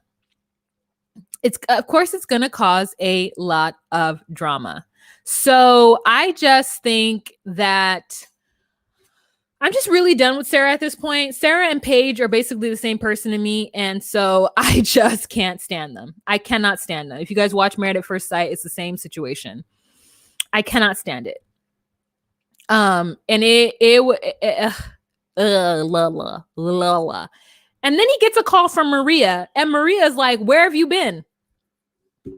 So we're just like, "Oh, so you didn't tell Maria that it was over with? You just told us that it was over with. You didn't actually tell Maria, but you answered her phone call. So it's not over with." And so in her, like, not confessional, but with her conversation with the producers, Sarah's just like, "I don't know if, what Michael's doing, but I feel like we'll just see. I don't know what the future holds between me and Mike, but I'm not ready to let him back in. And we're going to see where everything goes from here." And I'm just like, the fact that you're even entertaining this man for a second just means that you are willing to do it. And I just want to raise a generation of women. How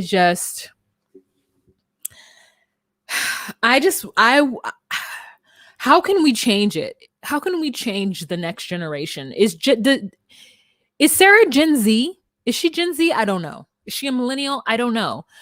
But I want a TED Talk or something. Can we help the next generation of women not do this to themselves? How can we help the next generation of men not think that this behavior is okay? How can we just save our culture?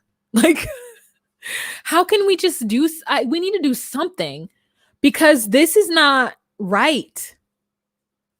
Side note, I was at a funeral this weekend and it was very sad. It was a very sad occasion. And because the person who passed away literally was a saint. Like, she's one of the best people I've ever known in my entire life. And as a young kid, she wasn't mean to me. And a lot of adults were mean to me because I grew up in a time where adults just said whatever the fuck they wanted to say to kids. And shame was the way to make kids feel or to change behavior. But anyways, I say all this to say that she was married for 50 years. And somebody got up on stage and was like, at the funeral, and was like, this woman stayed with her husband for 50 years and she's a perfect example of like what being a woman is and being a wife is to this day. And I don't agree with that statement. However, me and my sister-in-law and my sister like looked at each other and we were just like, no, we love this woman down the Boots house. We love her.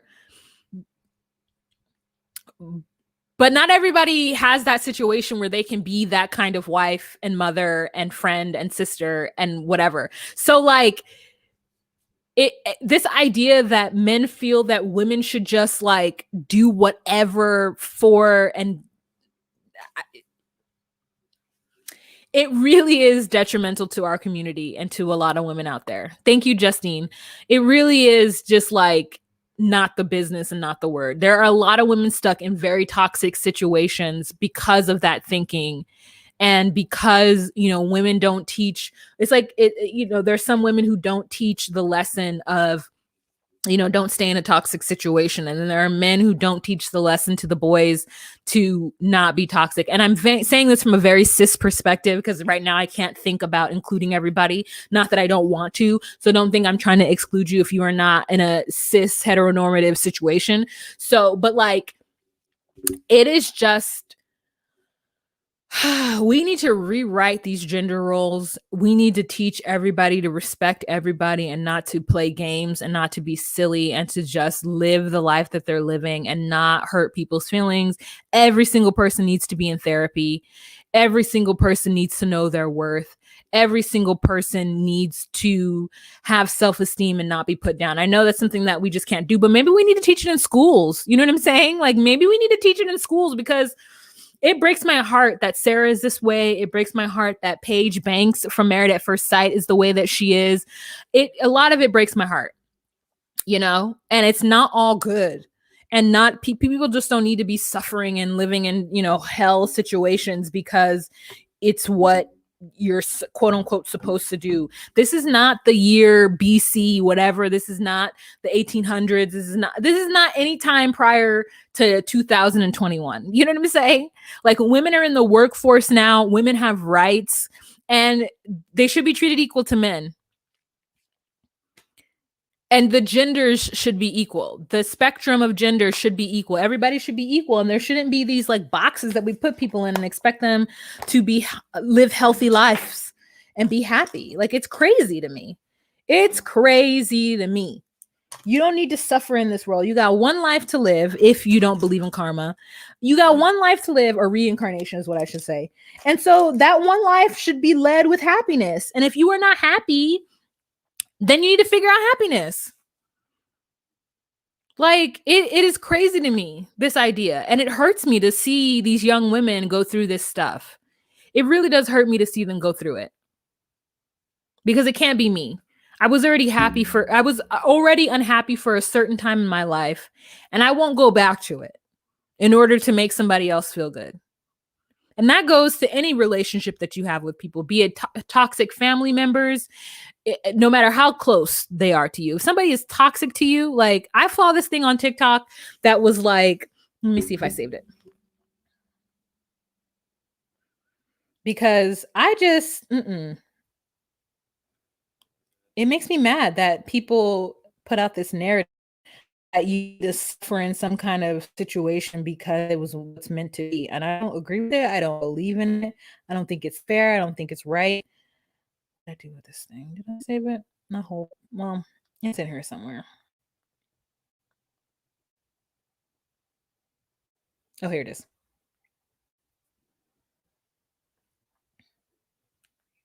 Cutting off toxic family members.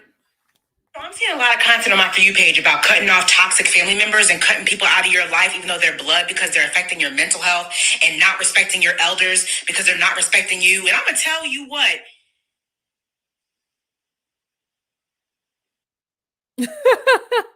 Like, it is exactly what it needs to be. Let's watch it one more time.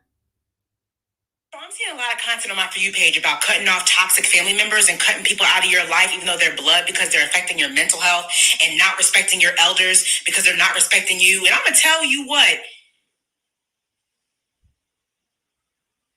That whole not respecting your elders because they're not respecting you.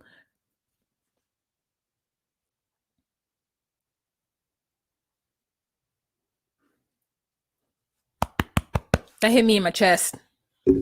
Listen, if you don't respect me, listen, I don't care. I don't care how old I am. And that was my problem. That's why I got in trouble a lot when I was little. Because I didn't understand why you get to say whatever you want to say to me and make me feel like shit. Anytime you want to make me feel like shit and make me feel little and small. And I just felt like I had someone on my back, a boot on my neck. Like, this is the way it's supposed to be. But no lessons were taught. Just whenever I messed up, it was a pop in the mouth, or it was, a belittling statement, or, this adult doesn't like you. That person doesn't want to take care of you. That person doesn't like you. Such and such as mom said that you were going to be a problem, because I talked a lot, because I always had questions, because I had opinions, and I was constantly being told that I was wrong and that something was, that I had the devil in me. I was really into witches and vampires and paranormal stuff. And so then that got turned into that something's wrong with you because you like witches, you're evil. And then meanwhile, I'm full on in church 3 times a week. So I'm being told I'm evil. And then also being told that it was you're manic depressive. Oh, okay. So you're going to give me help? No. Oh, okay. No. So you see that I'm depressed. You hear me crying myself to sleep. Oh, but you're not going to do anything about it because that's my problem. Okay.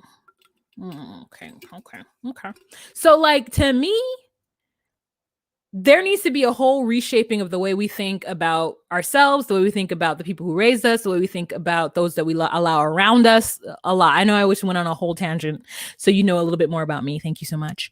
But I just can't. And I just, and I don't know if that's Sarah's situation. I don't know anyone's. I'm just saying that kind of stuff, that kind of trauma, it allows you to accept things in your life that you shouldn't accept in your life.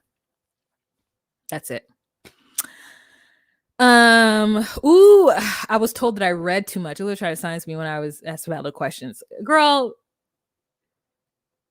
reading was the only thing I could do legitimately without getting in trouble. I couldn't watch TV without being asked whatever. So when I was reading, it was trying to be slick on the other side too, because I read books like that.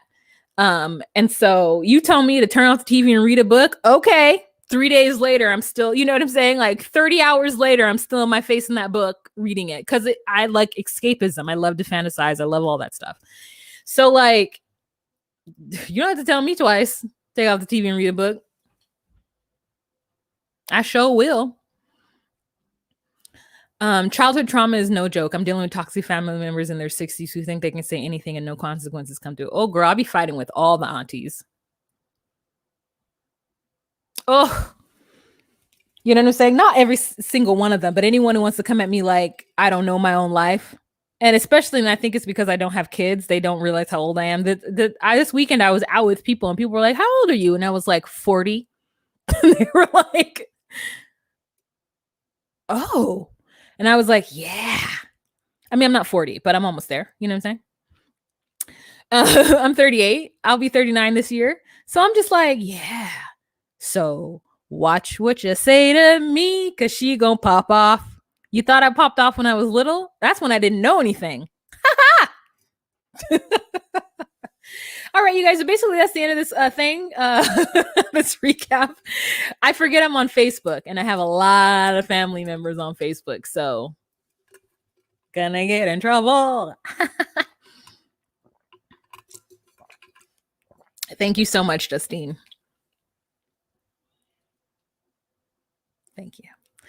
I stay fighting aunties. Maybe that should be like, oh, Wani girl. Yes.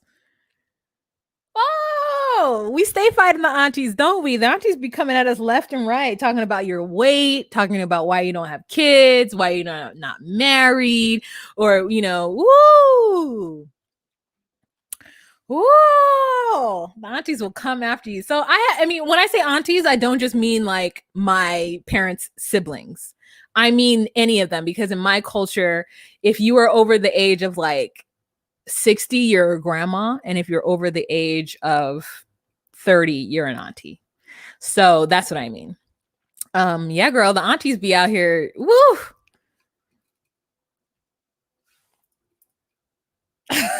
The aunties be out. You know what I'm saying? And listen, I'm an auntie, and all I do for my little cousins is try to like, if I can, try to relate to them as much as possible. I'm an introvert in some ways, but also because I want to keep my shit private, because I don't want anyone to come at me. People like to talk, right? And that generation be telling all the business. Like my dad's generation, the grandmas, the grandpas, they be telling all of the business. They just be on the phone spreading the good word about everybody, just telling all the business.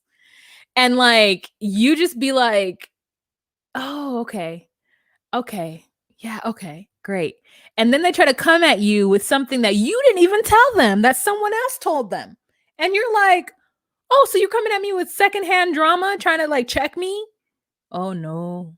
Oh no, no, no, no, no, no, no, no, no, no, no, no, no, no, no, no, no, no, no. I don't tolerate anything. I don't. And my closer aunties, my real ones, they already know. Like if they do come down and be like, listen, I learned from you, so I'm gonna take it right back.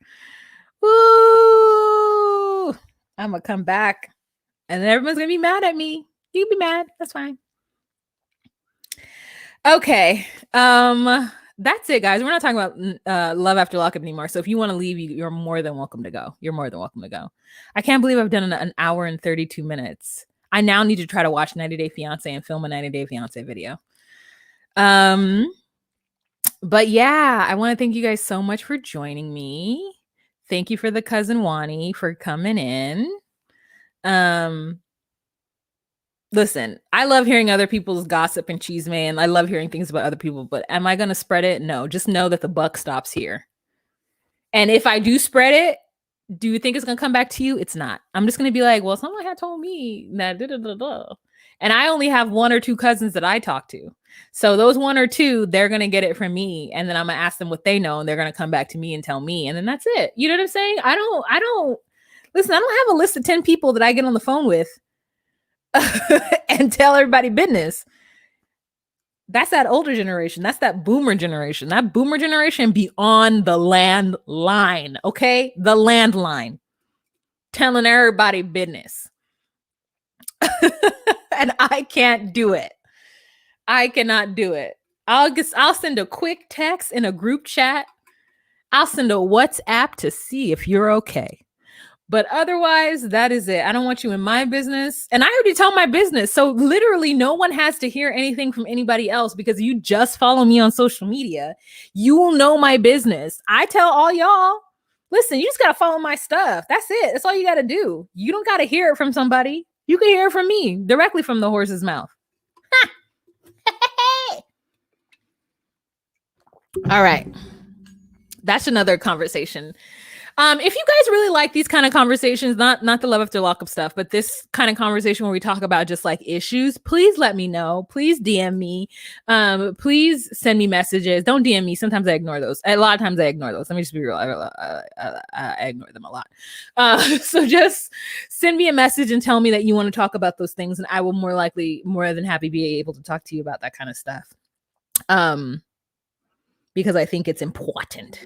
Maybe I'll go live on my second channel. All right. Oh, Danielle says yes, she does. Yep. Marion says 4 hours. I mean, we all have trauma, especially as Black women, especially as Black people in whatever kind of culture of Blackness that you are. There's a lot of trauma due to colonialism. Just kidding. I don't know. But like, there's a lot of trauma that we all suffered through. And we just want to make sure that we're better for the next generation. So this is the one thing I implore you guys to do. Tell your kids that you're sorry. Don't try to shame them into behavior. Don't make them feel bad. It's never too late to just tell them you're sorry.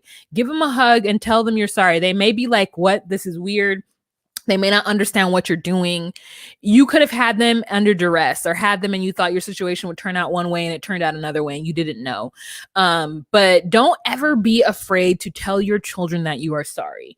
I think it is the saving grace for a lot of relationships. My dad always told me he was sorry after he whipped me with a belt. Now, I'm not saying that he whipped me with a belt often, but I got whippings. And he said, you know, I didn't want to have to hit you, but this is what you need to do. And I was like, oh, okay, I understand. Like, there was always a conversation afterwards of like, this is, you know, the behavior that needs to be stopped. And he didn't always hit me. It wasn't for everything. It was only for things that other people said I did when they were adding dubs that didn't need to be added. But when it was his sort of form of discipline, whenever I did something that he told me not to do, girl, she was in the corner. Okay. She was in the corner and guess what was playing behind her? Annie or My Fair Lady or something she really wanted to watch. And she couldn't turn around and watch it. Not only did she sit in the corner, but she kneeled in the corner and she couldn't put her butt on her knees. She had to kneel sitting up like prayer, you know what I'm saying? Like a prayer at her altar. And then she couldn't turn around to watch it. It'd be on. She'd be like, turn around.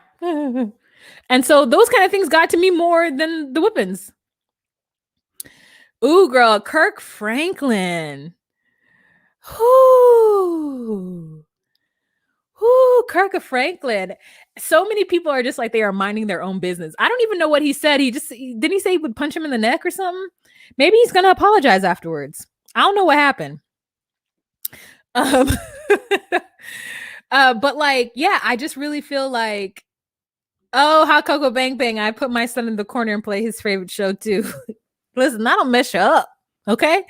And this is during the listen, My Fair Lady was taped, but like, if I couldn't watch Buffy, listen, I'd be on my best behavior. And that's when, if you miss an episode, girl, you just missed an episode. Check that. I grew up in a time when TV was, you know what I'm saying? Like cable was an extra situation. TV was 1 through 13. KCOP or Channel 13 used to show, they used to show all those movies. They used to show all of the Beverly Hills Cops. They used to show all of the musicals. So what's that one? Little Shop of Horrors they used to show all the time. They used to show that one with the robot. What was it? You know, who was the one with the robot? The Indian dude made this robot that was like really smart.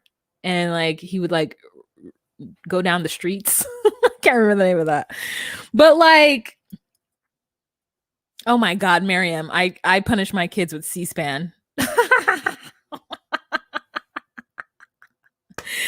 Girl, my grandfather used to come all the way from Belize and sit up here and watch C-SPAN. I used to be so mad. It's like we only had like one TV. It was like, dude, C-SPAN? What is even happening right now? And this was when like Bush 1 was in office. Girl, I was so annoyed. Short Circuit. That's what it was called. I used to watch that. Short Circuit 1 and 2. Girl, I watched all kinds of movies. Pretty Woman. Anyways,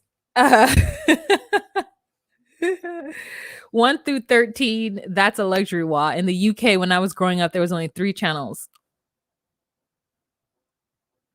Why? Is it all BBC? Oh my God. That's crazy. So we had channel 2, and that was CBS, which is, I believe, The Cosby Show came on that. Then we had channel 4, which was NBC, and I don't know what came on that. And then we had ABC, which was channel 7. And I think that channel 5 was like a local California, was K something. KCAL? KCAL, no, it's KCAL 9. KCO, no, channel 5 was a local California channel. So maybe there was less, but if your state, like, or like Southern California had like local stuff, It was on that one. KCOP was channel 13 and they changed it to UPN and then it was the CW or like, whatever. And then the channel 11, I can't remember, but something used to come on channel 11. I think like channel 13 had Homeboys in Space and like all that stuff. Then channel 9 was KCAL 9, which is California again. BBC 1 and 2 and then ITV. Oh yeah. Okay, ITV. Tiana, we're twinsies. Oh my god, I loved it. The rain in Spain stays mainly on the plane. That's my shit. And Annie, love it. Sandy, Sandy's his name, if you please.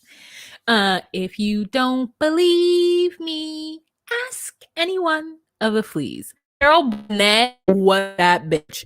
Don't at me. Okay? Carol Burnett was that bitch. She was great.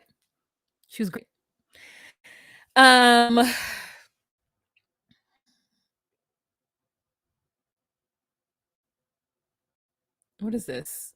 Surprised I can see this. I'm on a whole flight right now. Leah, safe travels. Safe travels. I didn't watch Singing in the Rain. I didn't watch it. So anyways, that's my one thing. Just say you're sorry to your kids because you're allowed to make mistakes. You're allowed to be wrong. You're allowed to mess up. Just tell them that you're sorry and then explain to them what they did and how they can't do it again. And if they do it again, this will be the consequences. The thing is though, having like I read somewhere that like whipping your kids is lazy. And to a certain extent, I see where you could come off with that. And then other times it's like, how many times you got to say something? I get that idea, but you don't always need to talk to them about it. You could just take stuff away. You could just like, deal with that. And I know it gets harder and harder as they get older. And so that's why having those early foundations are really important.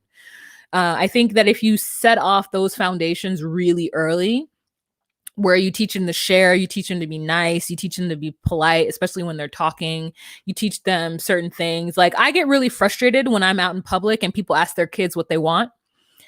And I know that's wrong. And so I just like chill and let it happen because I know it's important to allow the child to take their time and look at a menu and decide what they want, even though it slows up the line like crazy.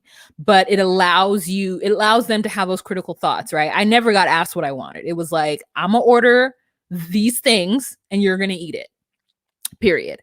And I'm not saying that my parents were super wrong for doing that, they weren't super wrong. I know they didn't have time and they didn't think that my opinion was valid and stuff like that. But I do think like those parents who are like, hey, what do you want? Do you want barbecue sauce? Do you want ketchup? Do you want mustard? Do you want like whatever? It really causes them to critically think and be able to, discern what it is that they want. I didn't know that I didn't like green bell peppers until I was like 29 because I used to just force myself to eat it because there was no options. Now, am I going to have time to do that for every single thing? No, girl. She got to work. Okay. No, girl. But there are some things that you can allow them to do those things with. And I agree. Like, I agree. This one says, my friend, well, not this one. What is it? My friend made her son do book reports when he was in trouble. I don't know that I would force my kids to do things that are going to help them because then they're going to hate doing them. I don't know. I don't know what I would. I think I would just take stuff away. But I guess if it was like book reports on boring books, but I don't know, I don't know. I don't know what the right thing is. And I think those are things that I'll be thinking about when I have kids. Honestly, I think just making them sit down is like punishment enough. Don't ask me no questions. You're on timeout for 10 minutes. Just sit down and be quiet. And then when that becomes something that doesn't work, taking things away. I watched a TikTok where somebody literally took everything out of the girls' room and they had to sit in the room and everybody was like, that's child abuse. And I was just like, nah, I don't think that's child abuse. So it's just Wani says, as a mom, I think cut down by giving options. We all know our kids well enough to suggest. Yeah, no, I think that's true too. So I'm like, you know what your kid like? What do you mean? This is not the first time they've been to McDonald's? Like, that's what I think too. I get annoyed because I'm like, this is not the first time your child been to McDonald's. You know they like barbecue sauce. Stop asking them what they want. Just get it. You know what they want? Or on the way there, we're going to McDonald's. What do you want? Are you sure you want? There's onions on that. Do you want onions on that? You know, there's ways to do it. There's ways to do it. Like when parents be like, what do you want? What do you mean? What do they want? You know what they want. Ooh, Coley says this. Wow, move out of your peep's house.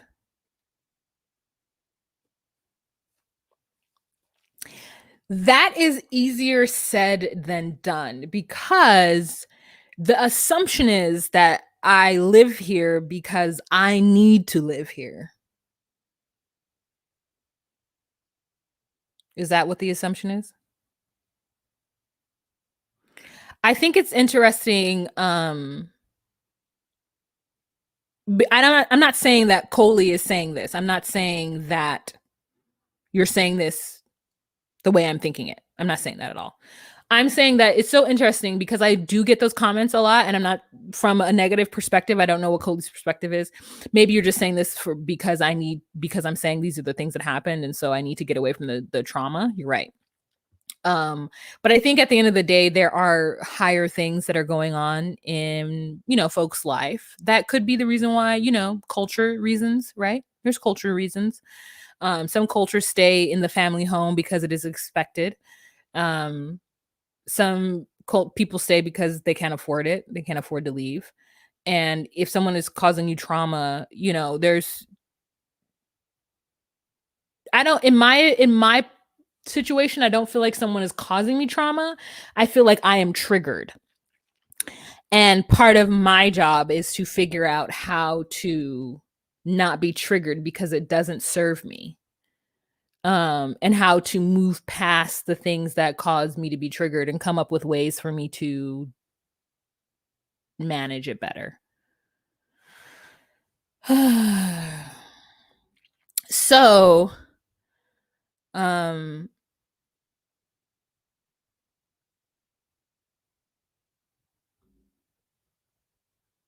yeah, I mean,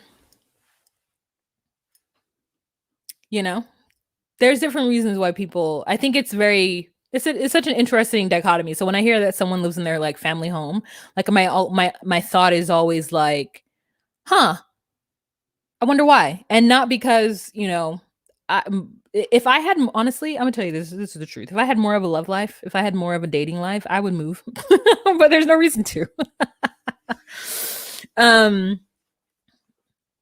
So yeah. Maybe that's another video where I'm going to talk about that. I'm hot and put this on Phantom.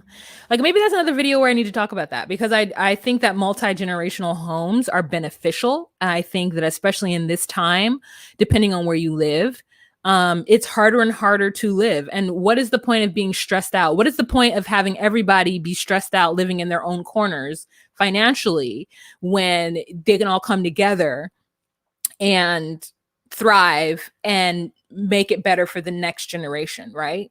That's always been my purpose, is to make it better for the next generation. Like my nephew, make it better for him. If I have children, make it better for them. And I want them to, that's just that.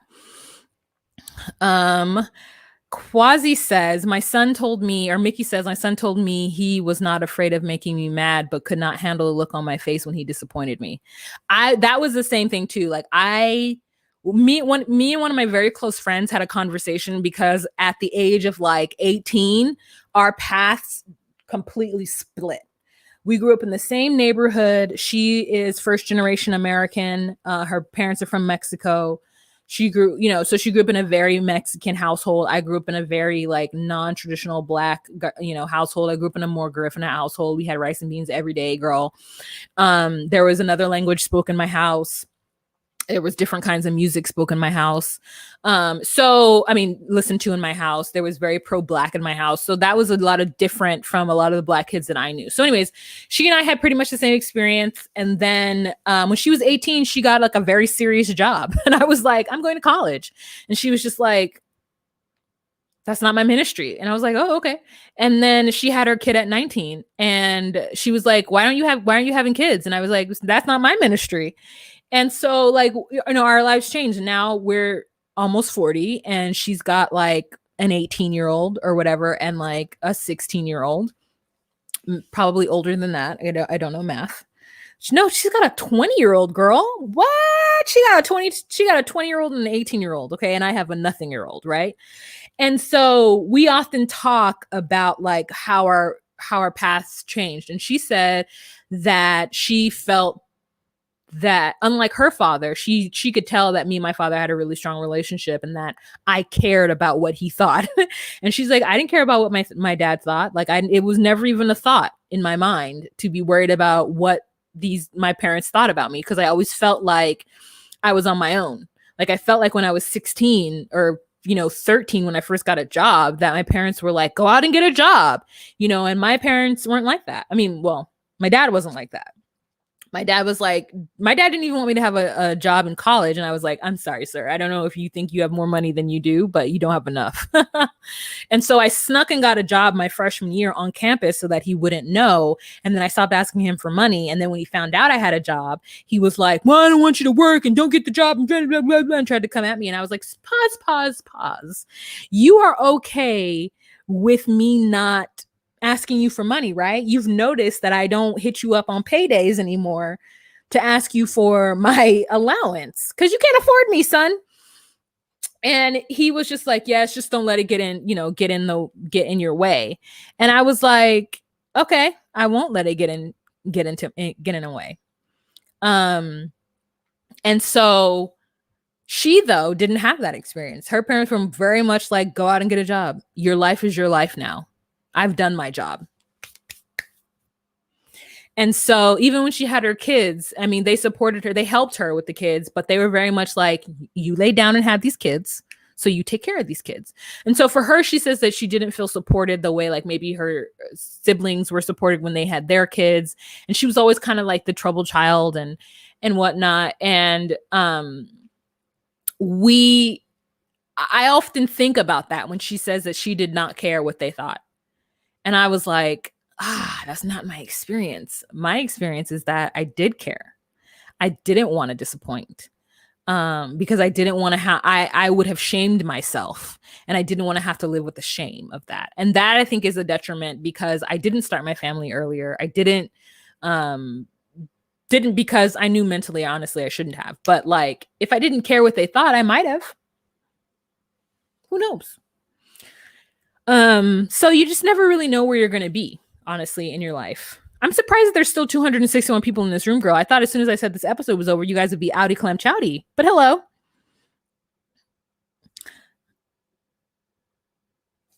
Megan says white parents want their kids out at 16 and then don't message you for 3 years till they see you're out and about.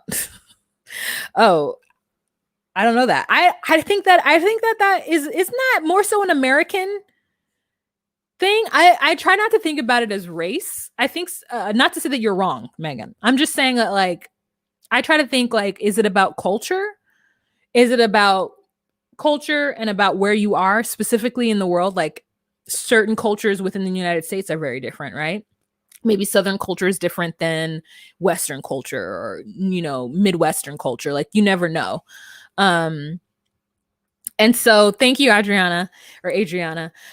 So like it honestly, I guess it depends on where you're at and what your culture is and what your family thing is. I know we judge men when they live at home for a long time because the assumption is that they can't figure it out. And I think we want them to go out and like get a life and like, have their own apartment. And I judge men if they live at home? Yes, because I do assume that the only reason why they're living at home is because they couldn't figure it out. But the men I know who live at home because they failure to launch. Like, I know my capabilities. I have lived on my own, like literally not moved out of the house. I mean, I've moved out of the house, but I've also lived in an apartment by myself and furnished that apartment by myself and went to work and paid my bills every day by myself. Like I did that. And I wasn't doing it in, Las Vegas or someplace with a lower standard of living, right? I was doing that in New York City. So to me, I'm like, oh, she did it. She did it. You know what I'm saying? And I can never go into a situation where I'm ever going to have a roommate ever again in my life. It's not me. And it's hard to do it. It's hard. It's very, very hard to do that these days. You have to have some kind of assistance. Either your job is great, or your family's assisting you, or you have some kind of assistance from the government, which I don't judge anybody because sometimes you need it. Miriam says, I super cared. I'm the youngest of 4 with successful siblings, and I wanted to have my own personal success. Raven says, I didn't move out of my parents' house until I was 28. I'm now 30, and I only did that because I was getting married. It's hard out there. Yeah, I don't judge anybody. Like, if it's hard out there, it's hard out there. May says, NYC is no joke. I stayed with my mom until I was in my late 20s. I know a lot of people who for some reason got amazing, like 5-bedroom apartments in New York City, and they just stay up in that apartment with their family. And when, if somebody passes, like these apartments get passed down. I know a lot of people in New York City are on government assistance. Like, it just is what it is. And a lot of the project housings, like, you just live in them. I knew a guy who was living on his own, but he was living in the projects because that as a place his mom used to have. And so she put the name in his name, and you just wait and do it. Same thing. Like, there's certain places in Co-op City is the same thing too. So like, it's hard out there. I get it. And if you live in the South, the cost of living is lower. If you live in a red state, the cost of living is lower, which is great. I wonder what it is like in South Dakota and North Dakota, girl. Who knows? But these people are able to buy a house and like live their lives. And that's great, but you can't really in certain areas. Miriam says, when I moved to Florida from Maryland at 39, my parents said I would always have a home if I needed to come back. Now they live in Florida around the corner and they thank me daily. So here's the deal. Our parents got their houses in a time when houses didn't cost as much. Yes, the cost of living was lower. Or yes, you got paid less, but it's almost like America was all about helping people. And it's like not that these days. It's just not that. Lindsay, are you leaving? Lynn J, are you leaving? That's fine. Have a good day. Thank you for being here. Happy birthday. Have a happy birthday, Lynn J. Have a happy birthday. I was so concerned and afraid about what my family thought when I was younger that I got pregnant at 19. I immediately went and had an abortion that I paid, and now I'm 37 and wonder why I was so scared. A friend of mine told me the same thing. I was like, when I was 19, I had a scare. I didn't really have a scare, but in my mind, I had a scare. And when I think back of it, I was so stupid. And my friend, Aaron Thomas, was like, I was like, Aaron Thomas, blah, blah, blah, blah. And he was like, girl, I would have taken you right down to that clinic. And I was like, so shocked. He was like, you had no baby. Like, what? No. And I was like, wow, Aaron, it was so crazy that he was like, we would have went right on down to that clinic, sis. My good old friend, Aaron Thomas. He was like, sis, girl, we would have taken, no, you are not. And I was like, wow, thank you for being a friend. Travel down the road and back again. I couldn't have done it. I would have disappointed the shit out of my father, and I would have never been able to like get over it. I think that and not to say that he would have actually been disappointed. I would have made myself sick from disappointment. I wouldn't have been able to do it.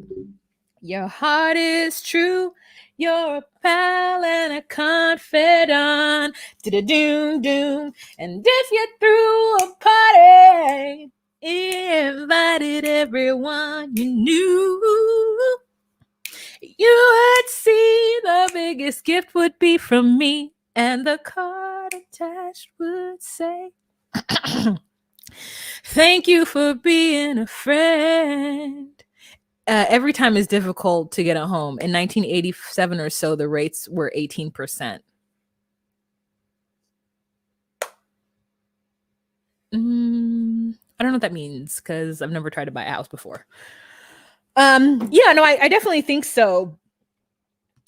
depending on your, I guess, your social economic status, and I think depending on what the years were, my parents bought the house that I grew up in I was born in 1982. They bought it early 1982 for $71,000.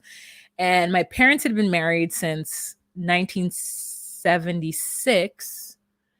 And I think my mom saved for X amount of time to be able to buy the house.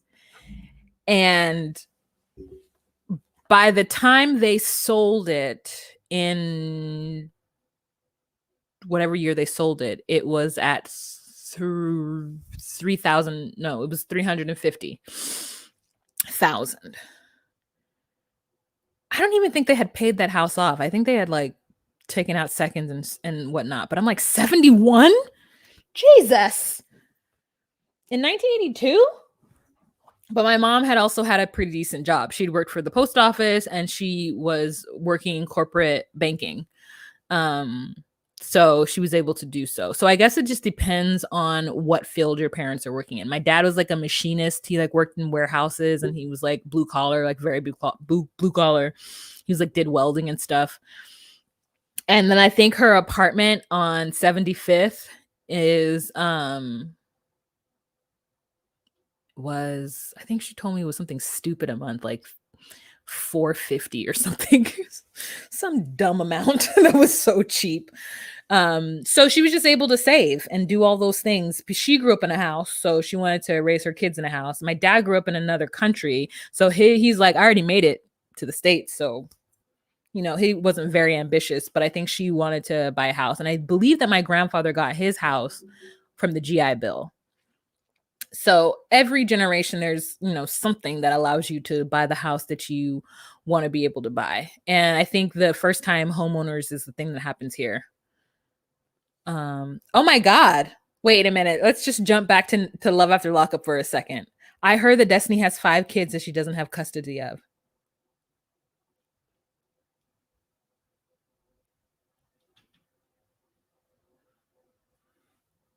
What?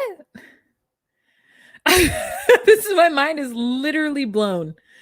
My mind is blown. Wow.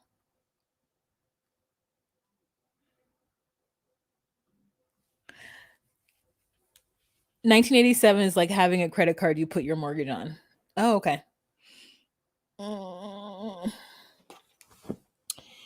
1987, wasn't that Reagan's year? The Reaganomics?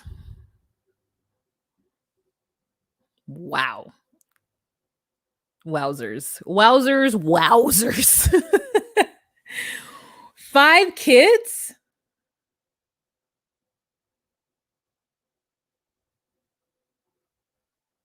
Wow. God, girls just be out here wow. They just be out here. They just be out in these streets, just like, but I think when you are on drugs, you have a higher chance of having a lot of children you can't take care of. Jeez Louises. Ramsterdam in the US? Absolutely. In the US, 100%.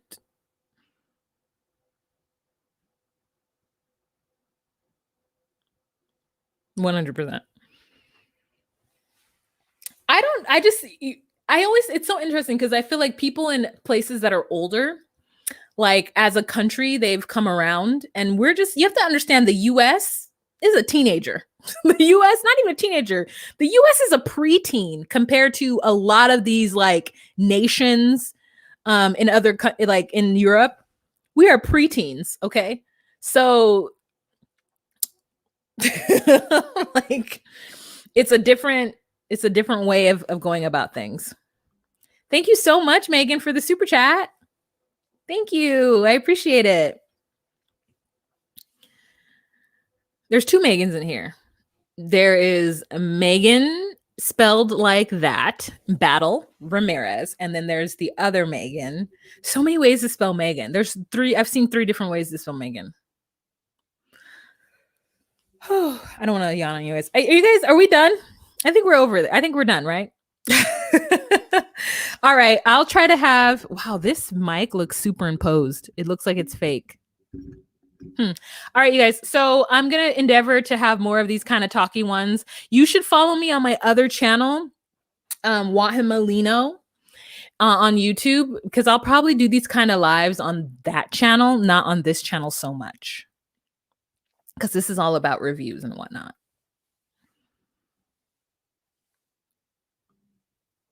I believe in many places home owning is impossible. In the US, you can own a home in the Midwest. You can own a home in the South for sure. You can even own a home in Arizona. I was talking to my cousins who live in Arizona, and her mortgage is $650 a month.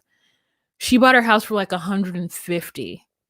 I mean, they're living out in the sticks. They're not sticks. I mean, they're not too far from everything, right? I would live 30 minutes out if I could buy a house. 30 minutes out from like crazy bustling metropolis. Like, I don't need a city. Girl, just give me a Target, give me a grocery store. Hell, you can give me a Walmart, that's fine, but I would prefer a Target. Give me a nail shop, give me a Starbucks, and we good. You know what I'm saying? We are good. I will travel 30 to 45 minutes to get anywhere. It's fine with me. It is absolutely fine. So I told my brother this weekend that if he wanted to move to South Carolina, we can go. But his wife said that her sibling and her parents would have to move too. And I'm just like, oh God. Oh, Lindsay's right. We need an Amazon too. But Amazon pretty much delivers anywhere. So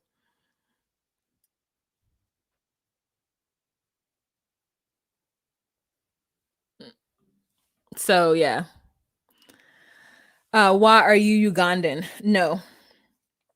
I am African American, Black American. I'm a descendant of the African, the transatlantic slave trade via the United States, as well as the transatlantic slave trade via Central America. My culture, I'm half Garifuna from Belize, and my mom is American. I know I look very, very motherlandish. It's so crazy because whatever mixture between my mother and my father produced this face. No one else in my family gets asked if they're African. My immediate family, like my siblings don't get asked. My dad doesn't get asked. And people, they're like, where are you from? Hey, sister, where are you from? You are African. I know. You're from Nigeria.